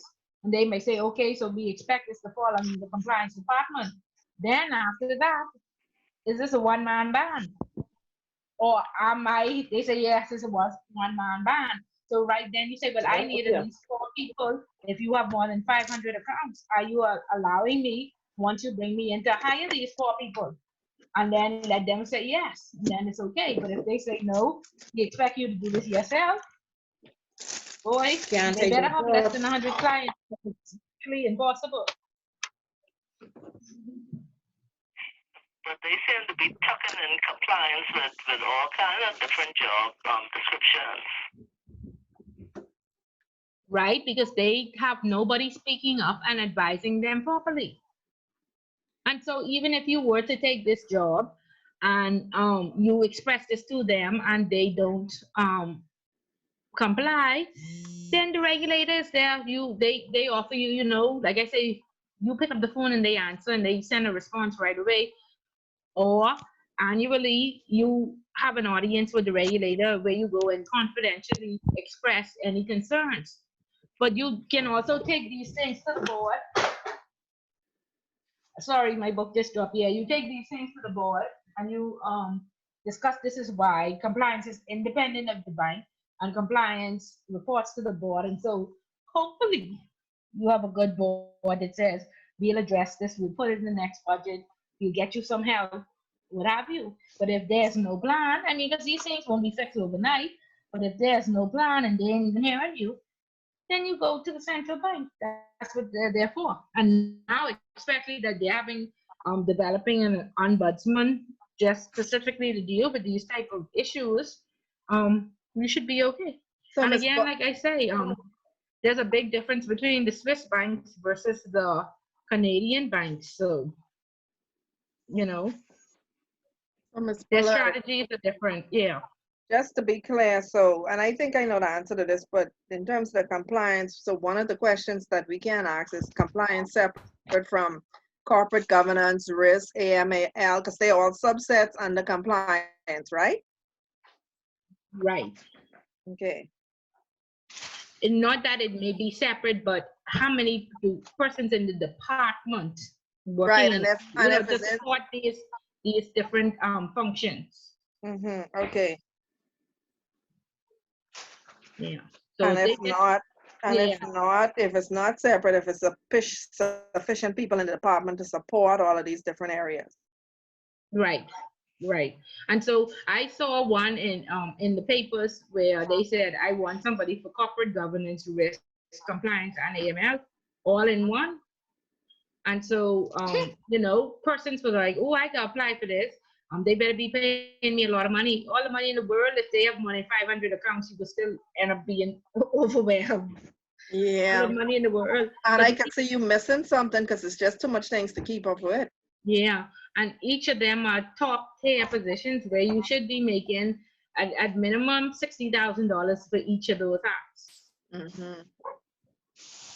But like I said before, I think central bank needs to help define what they should be asking for because they're trying to push compliance in there. and it's not really going to work. Okay, so let me tell you, recently, years ago when I was approved as the MLRO, they didn't ask for a job description. Recently, when I left to go to another institution, they asked for a job description, and the Securities Commission asked for a job description. So I think this is their way to ensure that you're not overwhelmed. So they look at that job description, and even they ask for a what did they ask for? What do you call it? I don't know why. Well, it shows the chain of command. What do you call it again? Organizational Organizational structure. chart. Right. I couldn't remember that thing. Yeah. So they asked for the organizational chart, and they had a dotted line to the CEO. And so central bank came back and said, "What does this dotted line to the CEO represent?" And they said, "Oh, that's just for administrative and HR um things." And they said, and the CEO needs to be involved. If Ms. Bullet needs to go to HR, please remove that dotted line. Because that could And be then trouble. they had to right, they had to resubmit. I didn't have to go to the CEO to say any vacation days or something related to HR or my bonus, or because they don't want any type of interference or intimidation. Because those CEOs could determine if you get a bonus, because you better not to open up their accounts or not. So they don't want any intimidation. I mean, whilst there is still a lot, and the CEO does come around and say, "Oh, let me just make a recommendation to you. That's what y'all like, right? Recommendations." No, You they know, as still a trying joke. to hint. They still trying to Yeah. do their influence indirectly. Yes. Yes. Yes. And with SDRs, they do ask you, do you really have to let them know? Because I'm working with an institution that's just closing. I'm just there to ensure that they close out, everybody gets their money or whatever. And so came up on an SDR, and he said, "Oh my God, we don't need any more issues. Do you really have to let them know?" I said, "Yes." They said, "I thought so." Okay, just checking. You know? Testing the waters, testing the waters. Yes. So, So Miss I Bullet, see Deltec was letting off some people. okay, sorry, Val, we didn't hear you where you said Deltec. I saw that they were saying Deltec was letting go some people. Okay, recently? Okay. Yeah, Deltec recently hired a lot of people. They had a big problem in their compliance department as well. But yeah, they just hired a lot. So they probably still part-time and what have you, but they have done some extensive training recently. They've done some extensive training. And one of their employees, the person who worked in their securities department as a trader, he is now left because um, he was next to be in, I guess, the CEO of trading, but the son is there, the son of the owner is there. He felt that there was nowhere else for him to go. And so he, started his own company, and he's doing very, very well. In fact, he started off with me years ago at Finco Robinson Road, and Key West Street is one of my tellers, so I'm extremely, extremely proud of him. Wow, that's Yeah. great. Yeah, he just opened his own business, and he bought out Bank of the Bahamas, closed out their private banking department. He bought that out, he acquired that. Mm. Yeah, so he's doing very well. Yeah, so the sky is the limit, guys. Good. Please go on to the next step. Miss Bullet, just a question. When you gave your personal scenario just now, you actually reported to the board then? Reported what to the board? You personally, when you Yeah. said Yeah. Compliance reports to the yes. board. Compliance Yeah. reports to compliance or the board. Yeah, I don't report to anybody except the board. So in the instance where it says the MLRO / compliance officer, they are two separate positions depending on the organization, correct? Yeah, Or no? yes. So depending on the size of the organization, so normally the senior person would be the approved person, and who is the MLRO, and then everybody else under would just report. And so, like I said, the board doesn't really do anything. They just delegate their authority to compliance or Mm-hmm. to these various committees. And so when we have board meetings, I have to stand up and just do a presentation on everything that I have done, and they just say yay or nay. They ask one or two questions and just say they agree, and that's it. So So if senior you had management. Go if, ahead. if if if you had reported on a client, for example, you had to send up an STR and it came back in a negative way, that is something that you would have had to report to the board, or would the board already know that because they would have given that approval from the break? I mean, how much No, information? no, No? no. I guess in my the board is what 3 times, 4 times a year, and every once per quarter. And so once per quarter, I'd Mhm. say I file 3 STRs this quarter, and one person may say, "Oh, anything we need to know about," and I will say, "If you would like, I can send it to you." But I normally tell them post what I've already done. And in that situation, you wouldn't really name names, right? You would just keep it confidential, but to No, say, no, but I mean that they can. There's group compliance. mm-hmm. The CEO is normally a part of the board. So group compliance, I would normally like. I sent that I got a hit from group compliance, and they said, "Oh, okay, we acknowledge it and file your STR." And so then I spoke to the CEO and I let him know I was filing the STR. And so um, when we have the board meeting, I don't know what we're going to do at the end of April. So um, then I would say I filed one STR. They probably won't be concerned because the bank is closing, but in the past, one or two persons will say, "Can I come to your office after and see the STR or anybody I need to know about?" And it really is because they have their own private companies and they want to make sure to see in person, under their account. Mm-hmm. Yeah. Should we be concerned with them tipping off? Of course, but again, one of the inspectors was in my class, and they just again, one of the updates was the board policy. I forget what they call it. This board policy. It came out in 2018 where they made it mandatory that the board also has AML training. And she was in my class and she said, "Do you want to know how that came about?" And I said, "Sure."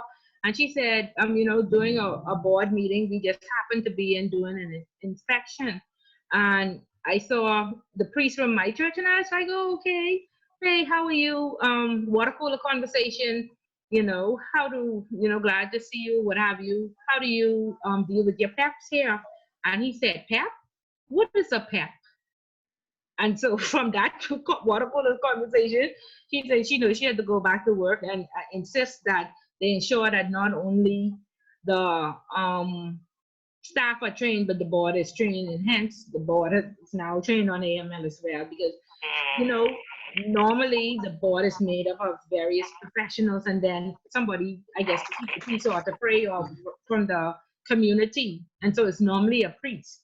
But if you're going to sit on a financial services board, you need to at least know the basics. Yes. And so, yeah, all of them had to acknowledge that, they had PEP training and AML training, and they are aware of what their responsibilities were. No longer sitting up on these boards and just collecting checks. And It's enjoying the fancy lunches. yes, yes. So it's friends, families, and lovers. So Mm-hmm. that's the next thing. If you're at a certain age and you've been in the financial service industry for a number of years, become a consultant and join these boards. They make $3,000-4,000, and half of the time they don't even show up to the meeting. Mm-hmm. Yeah, so think about that. Put that on your list as a Well, very Miss Bullard, I've been trying to get on a board for a couple of years now. it's who you know now. It's So who you, it's who you it's know. who you know, yeah. It's who You you better know. butter up those Toastmaster people to stay on the boards. Thanks for the tip. Yeah, they on the And board. we even know sometimes it don't matter. Sorry, Nick, I can't hear you. That's I said, wild. who you do know sometimes it don't matter. Yeah, but you only knowing the right people. You need some doers, not just the talkers. And like these MPs too, if you all live in their constituency, when the government changed, all the board members has changed too. So that's when you say, "Hey, I have 30 Yeah. years and financial services, and I, Mm-hmm. you know." Mm-hmm. I'm qualified. I need to be on NIB board or Miss one of these Paulette, I've been there, done that, sin, and everything they ask, and unions. everything. Well, something happened in just the union that I'm a part of where I have my accounts. I just see two of my friends. I was standing on the line the other day and I look up, I say, look at my friend up there, but wait. Oh, so I get to know the right people. You'll have to be out there campaigning. Mm-hmm. Mm-hmm. Yeah, that sounds like that's what I could go. Yeah. Yeah. So it's a good revenue stream. And for the younger ones, you know, who moving on the way up, start now. So, you know, you could be the decision makers and, you know, you can ensure that we come into work happy. Everybody has a mutual respect. We don't have to like each other, but, you know, there must be some type of ambience at work. And we gone are the days when we going home and destroying our families with these horrendous stories of how bad we were treated all day and we hate our jobs. So we want to change all of that. And like Aubrey said, it's not only in banking, it's across the Bahamas, across the world, in fact. Okay, so there are some very So good speaking companies about that care about the staff and do well, but for the most part, a lot of us are lacking, and so we are the change we want to see. We are the drivers. Go ahead, Bristol. so talking about boards and appointments and hula and rah-rah. Now, this thing about Edison Sumner on this board, Oh, along with You the see? chairman of Bristol, the my Securities business, Commission. Bristol, my business. No, ma'am. No, ma'am. Along with the lady from the Securities Commission, the Christina Roll. Now, was it not her department that would have banned him for the 10 years? But she's the head of the Securities Commission, so yes, the Securities Commission. Exactly. So Exactly. she should be speaking out. So that's I hope that she does. Yeah, she should be objecting. You're too educated and knowledgeable. Miss Why Paulette, you bring that up? Why Miss y'all Paulette, so it focused goes on the right, but pandemic? see, but hey, Brista, it confirms what Miss Paulette just say. You gotta know the right people, because if you know the right people, you're blind back on your feet no matter what you do. My gosh, though. But Sumner, you seem like he never been off his feet though. He ain't never been off. No.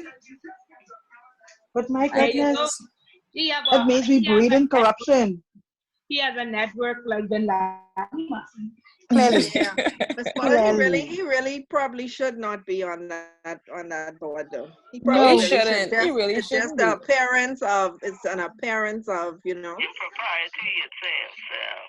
Yeah, like we condoning this kind of foolishness. Like, really? And then for the international observers who looking at the Bahamas, the Exactly. integrity of the country as a whole, I think it put us in a bad light. Exactly. Lord, look at how somebody tried to help the man out. Listen to you all. No, we thinking about the FATF and the CFATF and their perception of us. I know, right? Us, yeah. And so definitely I can tell you if the FATF was scheduled to come in May to assist the central bank, to assist the FIU.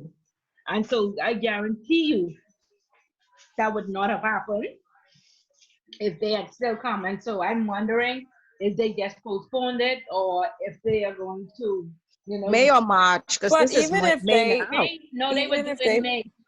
It probably my got thing pushed is- down. It just probably But- got pushed down due to the travel restrictions and closure of the borders. But my thing is, even if it's postponed and them and they know that they're still gonna come in, why put them on the board if they know they're gonna look into all these things? Because we are a very Because friends, lovers, and neighbors. there you go. We are very reactive. We're not proactive. And so we have to wait until somebody goes to jail to really believe it's going to happen. Remember now, all these criminality been going on for years, nobody going to jail. Right? And so look at central bank still using moral suasion, and he taking it to court. The central bank can't tell him what to do. Mm-hmm. You know, so a lot of these things are going to need to change. So the company now should be bringing out a lawsuit against him for their $4 million. What does he just walk away with it and it's okay? Yeah. Mhm. You know, so all of these things has to be looked at, but I don't know. But it's good that y'all are noticing these things and keeping abreast. So, Very excellent. I'm very, very Yeah, proud. that was a good point, Umberto. Yes, very good. so let me give you all this little joke. You remember how I was teasing last week about Tamales and his sanitizing, his And sanitizing thing with sanitizers. Is he a millionaire now? This pandemic came.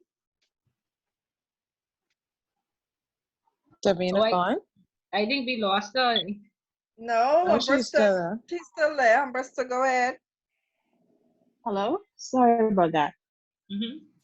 No, when we was talking about the money that he may have been using to fund his new venture with the sanitizers from money that he got from the government.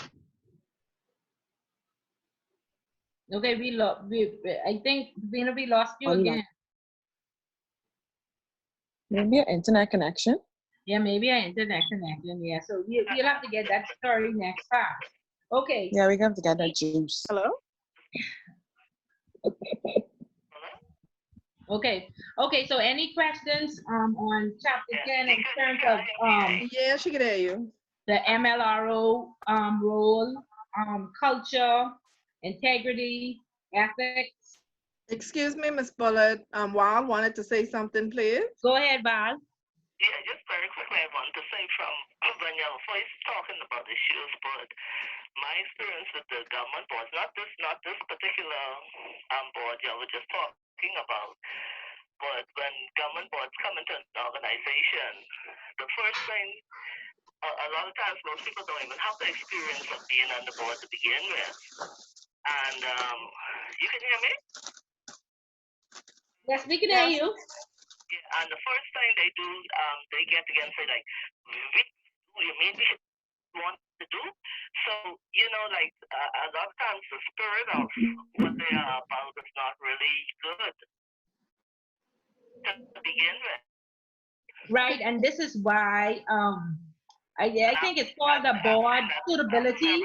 Yeah, and so this is why central bank has enforced, I think it's called the board suitability guidelines that they have to follow. And so not only do they have to have training, there has to be a board handbook which they have to sign off on. There's a board code of ethics that had to be created. There are 3 or 4 policies that goes along with it that they have to acknowledge, and they have to be assessed. So just like how we get an assessment at the end, we get determined if we get bonus, halfway through they have to get an assessment. And then in terms of the time frame they can be on the board, I think they put in limits, because you know some of these people have been sitting on these boards for 20 years, years, 30 years.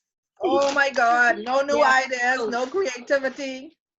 Really, yeah, just collect that check and have that lunch, right? Right. So yeah, they enforcing all of that now. So I think it's a 5-year limit. In some cases, if it's a CEO, a 7-year limit, and that's it for you as the board member. Good, good. Yeah, yeah. So all of that came out in 2018. Whatever boards they were put in place for the pandemic, it should be a greater cross section of society, not just big wigs. Yes. But Agreed. somebody was complaining too that there was no Family Island representative, which I thought was a good point too. Okay, okay, good. Yeah, because one of the administrators should be there, because clearly there are no cases there, and so everything that's FNASA and Freeport doesn't necessarily have to be applicable to the islands. Correct. So, Right. yeah, yeah. Yeah, okay, good that we're staying abreast and we're aware of what's going on and using our time wisely doing these lockdowns. And so, you know, out of every bad situation, there's some good. I said at the beginning, thankfully that we made it. You know, when we switched over, we didn't know if this would be successful. I think it was productive and successful. And we stuck with it, and look, we're at our last class. And so I'm very encouraged by all of Me this. That too. even Me though during too. the pandemic, and I was overwhelmed the entire time, but everybody kept their calm, and some people having a vacation, and some people like me stressed right out. But this too shall pass, and we'll be okay. But I'm thankfully most that we all remain healthy. I'm happy we did it, and I'm happy we are almost to conclusion where we can wrap it up. And I saw on the news, and I guess you guys would have seen it too. It looks like the U.S. found some type of drug that would be beneficial in the fight against COVID-19. Some CEO was on yesterday morning. I don't remember the name of the drug, but apparently it's some drug that it is not a vaccine, but it would, if somebody has COVID-19, it appears to be helpful in enhancing their recovery. Did anybody see that? I saw, hi everyone, I saw something, I have it on my laptop. Speaking about estrogen, No, in no, heightening estrogen Was levels. reversible no. or It's some something? drug. No, It's some drug that the FDA is looking at, and they're looking at fast tracking it. It won't go through the normal. Yeah, it won't go through the normal channels. As a matter of fact, I think they already started distributing it to the hospitals and stuff. The company had like over like 1 million plus files, so they already started distributing them out. And the FAA, But I they think distributed it, but did they prove that share any tests? President Trump, those are doing some kind of fast tracking with the FAA. So it's not going to go through the full gamut of, normally the FAA takes a long time. The FDA takes a long time to approve these drugs because, you have to go through clinical trials and all that. But I think this drug is already a known drug. Yeah, but they be careful with discovered- that. Be careful with that, Val, because just if you listen to the commercials on TV with these drugs, may cause death, may cause. all the side I effects, mean, right? you'll Mhm. wish May result for in death. Yeah, all you the end up side with a effects, third right? eyeball, Yep. right? So be Right. May careful. result in death. Yeah. Don't They rush. said dead heart. Don't rush. Make sure at least the first 10,000 people in the world and take that, and then Well, let's keep they trying were to. distributing 1 million plus files Yeah, yesterday. y'all So don't be. I wouldn't recommend you be in that million. I think we should ride this No. one out as long as you are healthy No. and you don't have to take anything. Let the first million people take it and let's see what happened to them first. And Right. But the then thing we go from is, I Great. remember, Yeah. during the press conference, didn't Dr. Forbes say they applied for us to be a part of the clinical trials or something like that? Because I remember that in one of those Ministry of Health press conference. I'm pretty sure that's what Dr. Forbes I know. Don't make we don't want to be a lab rat, so Yeah, I wouldn't Crystal, she rush. did say that.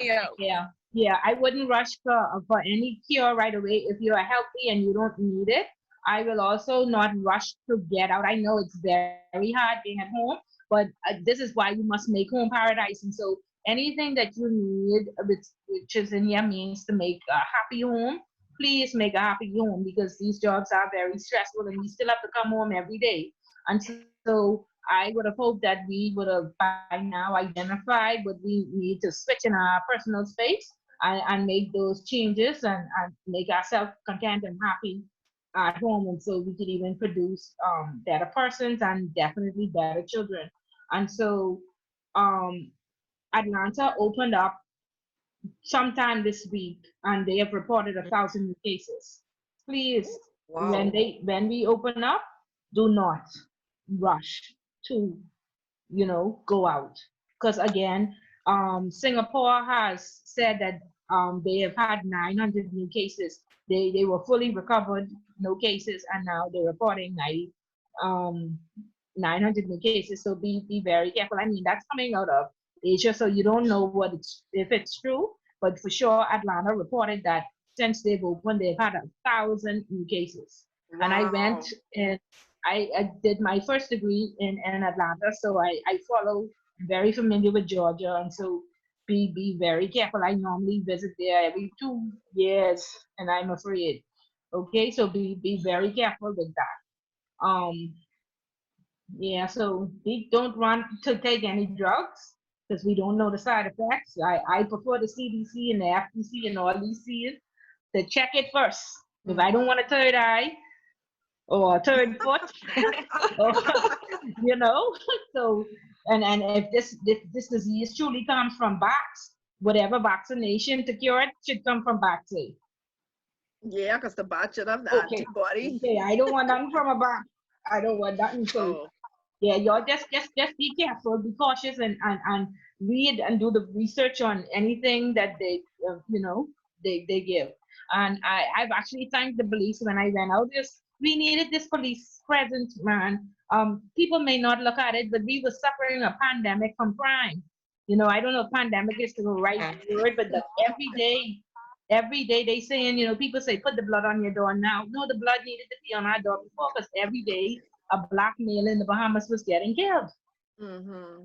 So this is just another version of it, So I'm happy. I thank the police. I say, do your jobs. I'm very proud. If you ever travel to Cuba, there's a police on every corner, and you walk through Cuba all hours of the night, and you feel safe. That's what we need in the Bahamas when we open up for tourism again. That people feel safe.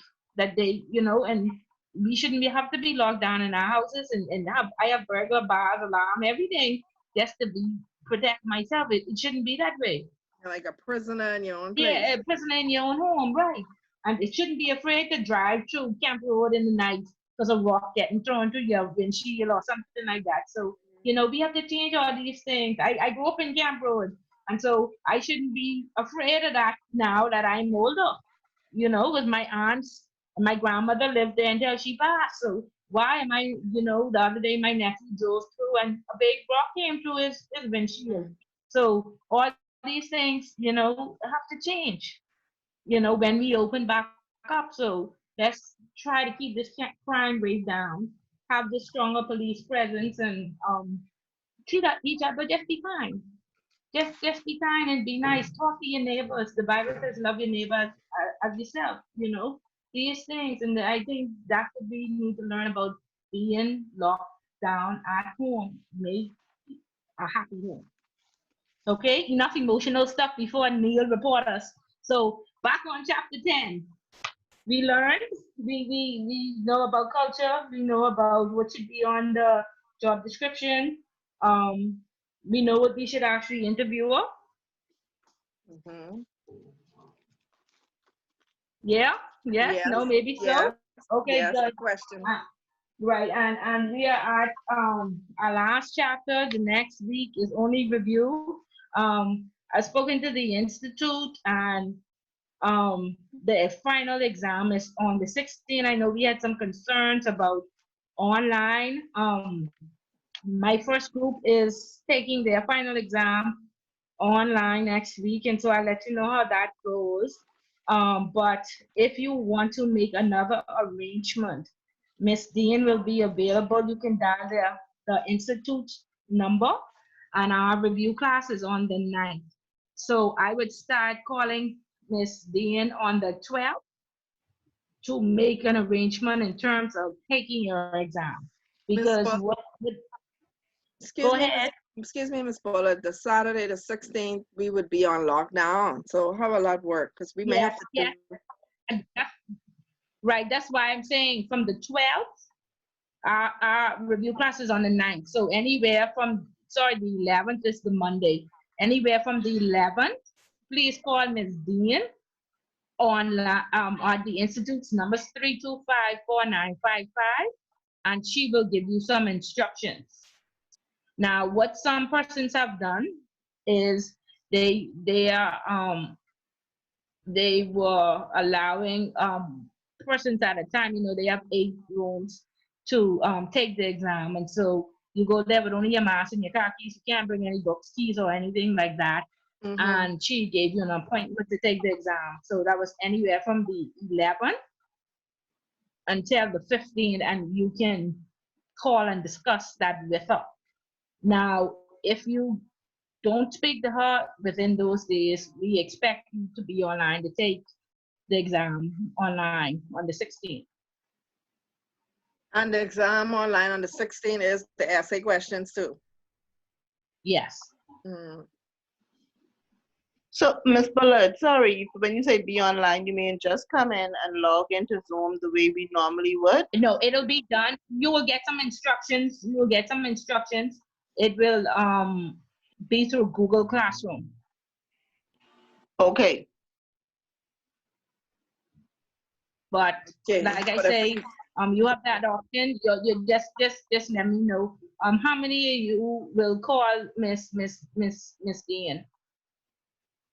I want to go in to take the All test. brave. I want to do the paper test. I'll call her in as well, especially Okay, the way the so internet from set the up. 11th, But I don't right? want to lose any study time, so probably be around the 15 No, or so. not that. No, right? No, not that you would lose study time. You're just calling to get the appointments, and so Okay. the appointments won't be, and it'll be from the 14th until the 23rd. Okay, right. That'll Right. work. Yeah, and so she, I guess she can have, it's only 17 of y'all, and they have 7 classrooms, so the first 6 could go in one day. I know some of you are working until 12 or 2, and so you can go in up until 5. Yeah, I'll do my test the following weekend. That week of I guess after the 16th, I'll make an appointment to go in. Okay, so the last day for you to take your test is the 22nd. Yeah, okay, that's fine. Okay, so nobody after the 22nd. Okay. That's fine. Would I be able to take it the Friday Yeah, before the 22nd. online exam, which is the 15th? Yes. Okay, I think I'll take it then. Okay, That's what thanks. she was saying. From the 14th on, you could take Yeah. it. Oh, Anytime yeah. from the 14th to the 22nd. I Yeah. want to get it over and done with. Yes. Yes. Very good. And then plan, even though you'll be home, plan your celebration. 'Cause you should Yes, have my your- birthday is the following week. Okay, excellent. Happy excellent. birthday. So, yes, you should have your exams. Depending, if you take it on the 22nd, you should have your, which is the last date, you will have your exam by the 6th of June, your exam results. Oh, But great. if the earlier you take it, the earlier you get. So we're aiming for the 30th and the 6th. But remember, it has to be cross-marked. And so I prefer for it to go to the cross-marker first. So I have the final say in the, in terms of the points. Yes, Bullard, ma'am. once Yeah. this class is concluded, when is the next session beginning for if you're going on? January, I think she said. Yeah, September? January. Isn't it Yeah, September? Wasn't something? Yeah. January. No, you Yeah. have to do one before you do the next. Right, or it'll overlap and you'll be doing 2 at the same time if you start in September. Oh, But okay. some people do the 2, but they're overwhelmed. So What is I would starting in suggest September, please? governance, risk, and compliance. Governance and, yeah. Okay. But it's best to start with the AML first. And that's in January. Yes. So you don't overlap and you Okay. get, like I said, even when I did it about 10 years ago, I didn't do so well in the beginning. And by the time I got to like my 3rd paper, I was, getting a distinction. But my first 2 papers, I was like, what? It's like, remember the comments Barnaby said about the Brits and how meticulous they are? She was very correct. But again, like I said, it's achievable, and I don't want to give you a doom report. Anything you put your mind to, you can do it. And So we can don't stay in worry touch about with Miss Bullard. We can stay in touch with you after this class too if we have questions, right? Of course. Of course. Y'all Oh, are thank part you of my so- network. Thank you so much. I can need some of y'all. Yeah, I thank can you. Because need I think we're gonna need you too. Yeah, that's fine. It's mutual. It's mutual. We help Thank each you. other, and we Thank can make you. a difference. We can make a difference in this country. Yes, absolutely. Yes. Yes. Okay. So if there's nothing else, I think everybody would have handed in their homework. If you have until Friday for chapters 10 only. Please don't send me a chapter 5 or 4 homework at this point.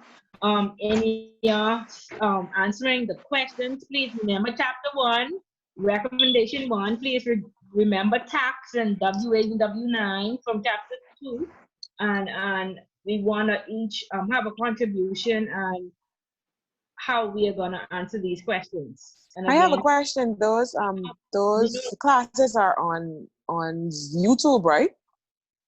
not all on YouTube. They haven't been uploaded? Yeah, Oh. with all the ones that we took. Maybe Yeah, the first before two. Maybe the first 2.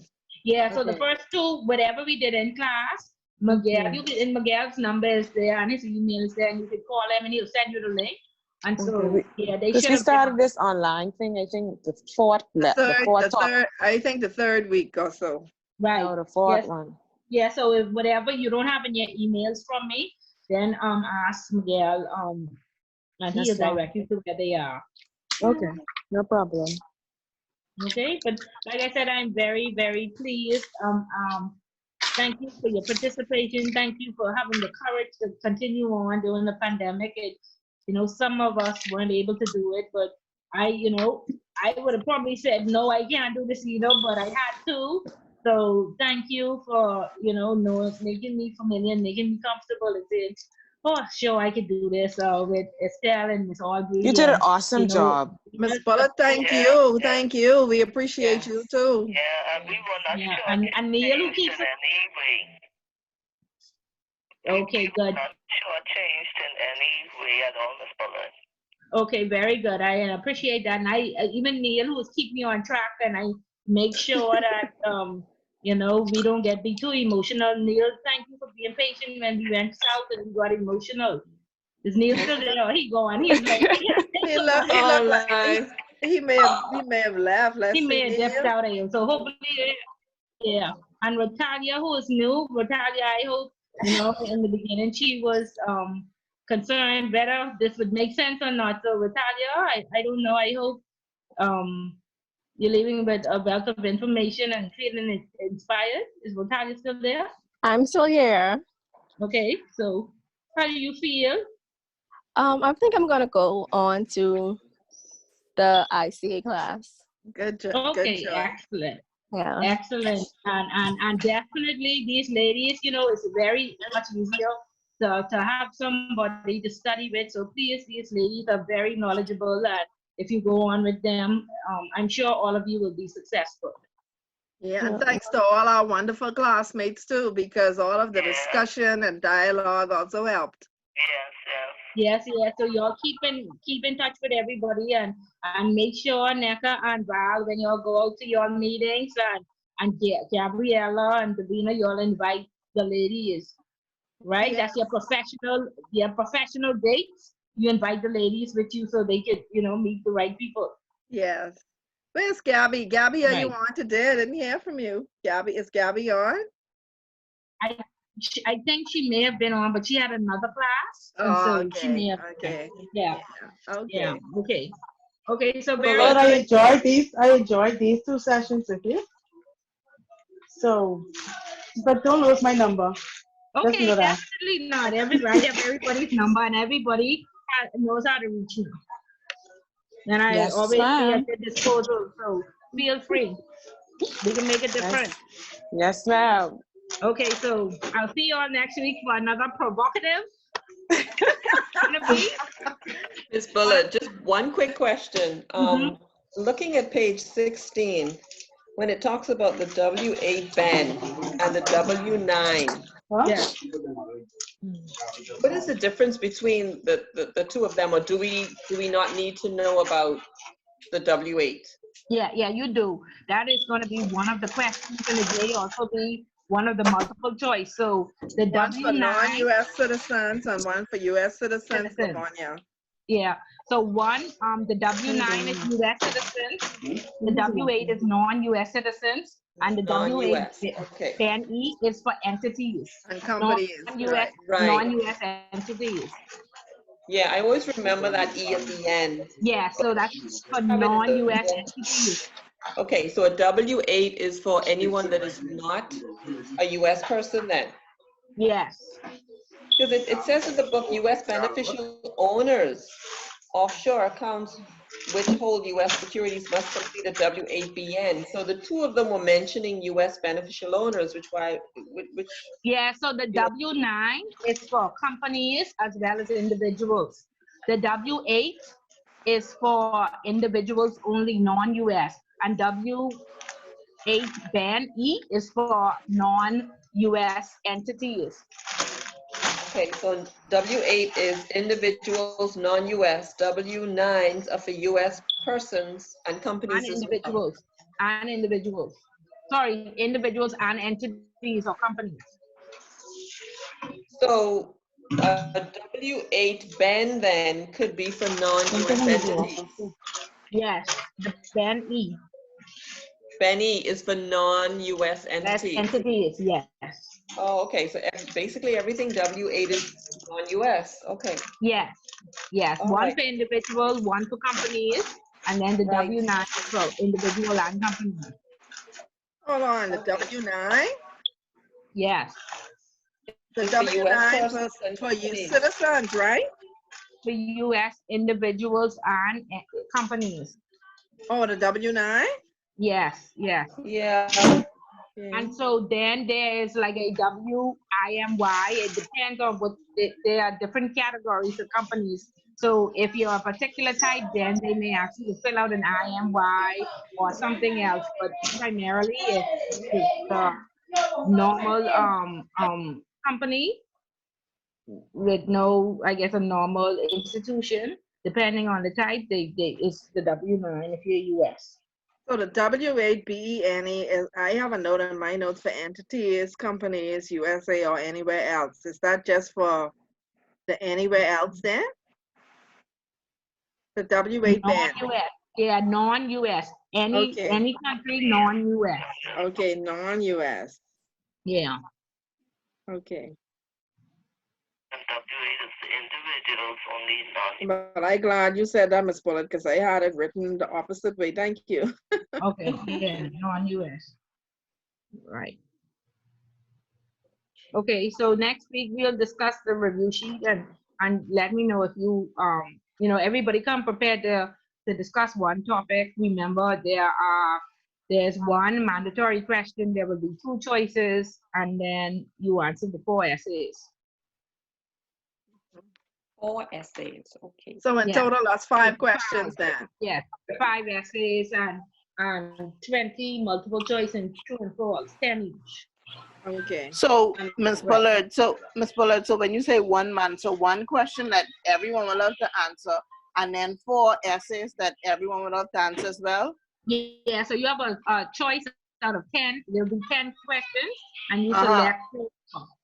In the And you 2, select 4 for essays. right, and then you will have 2 mandatory questions, and you select 1. You'll have 2 choices, and you select 1. Mhm. Okay. Okay. And then the Yeah. 20 multiple choice.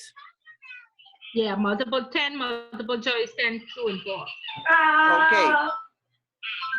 Right. Okay, so we'll talk about it next week. Okay. Okay. Thank you. Okay. Y'all take care. I'll see you next Have a week. nice Bye, weekend. everyone. Okay. Okay. You Bye-bye. too. Bye. Enjoy the rest of your week and plan your Bye, everyone. celebration when you pass your exam. It'll have to be at home, but plan it. Shall I have Okay? a quarantine birthday too? Okay. Well, plan it. Still, you could still celebrate. Still plan it. For sure. Okay. Take care. You too. Take care. Bye. Okay. Bye-bye.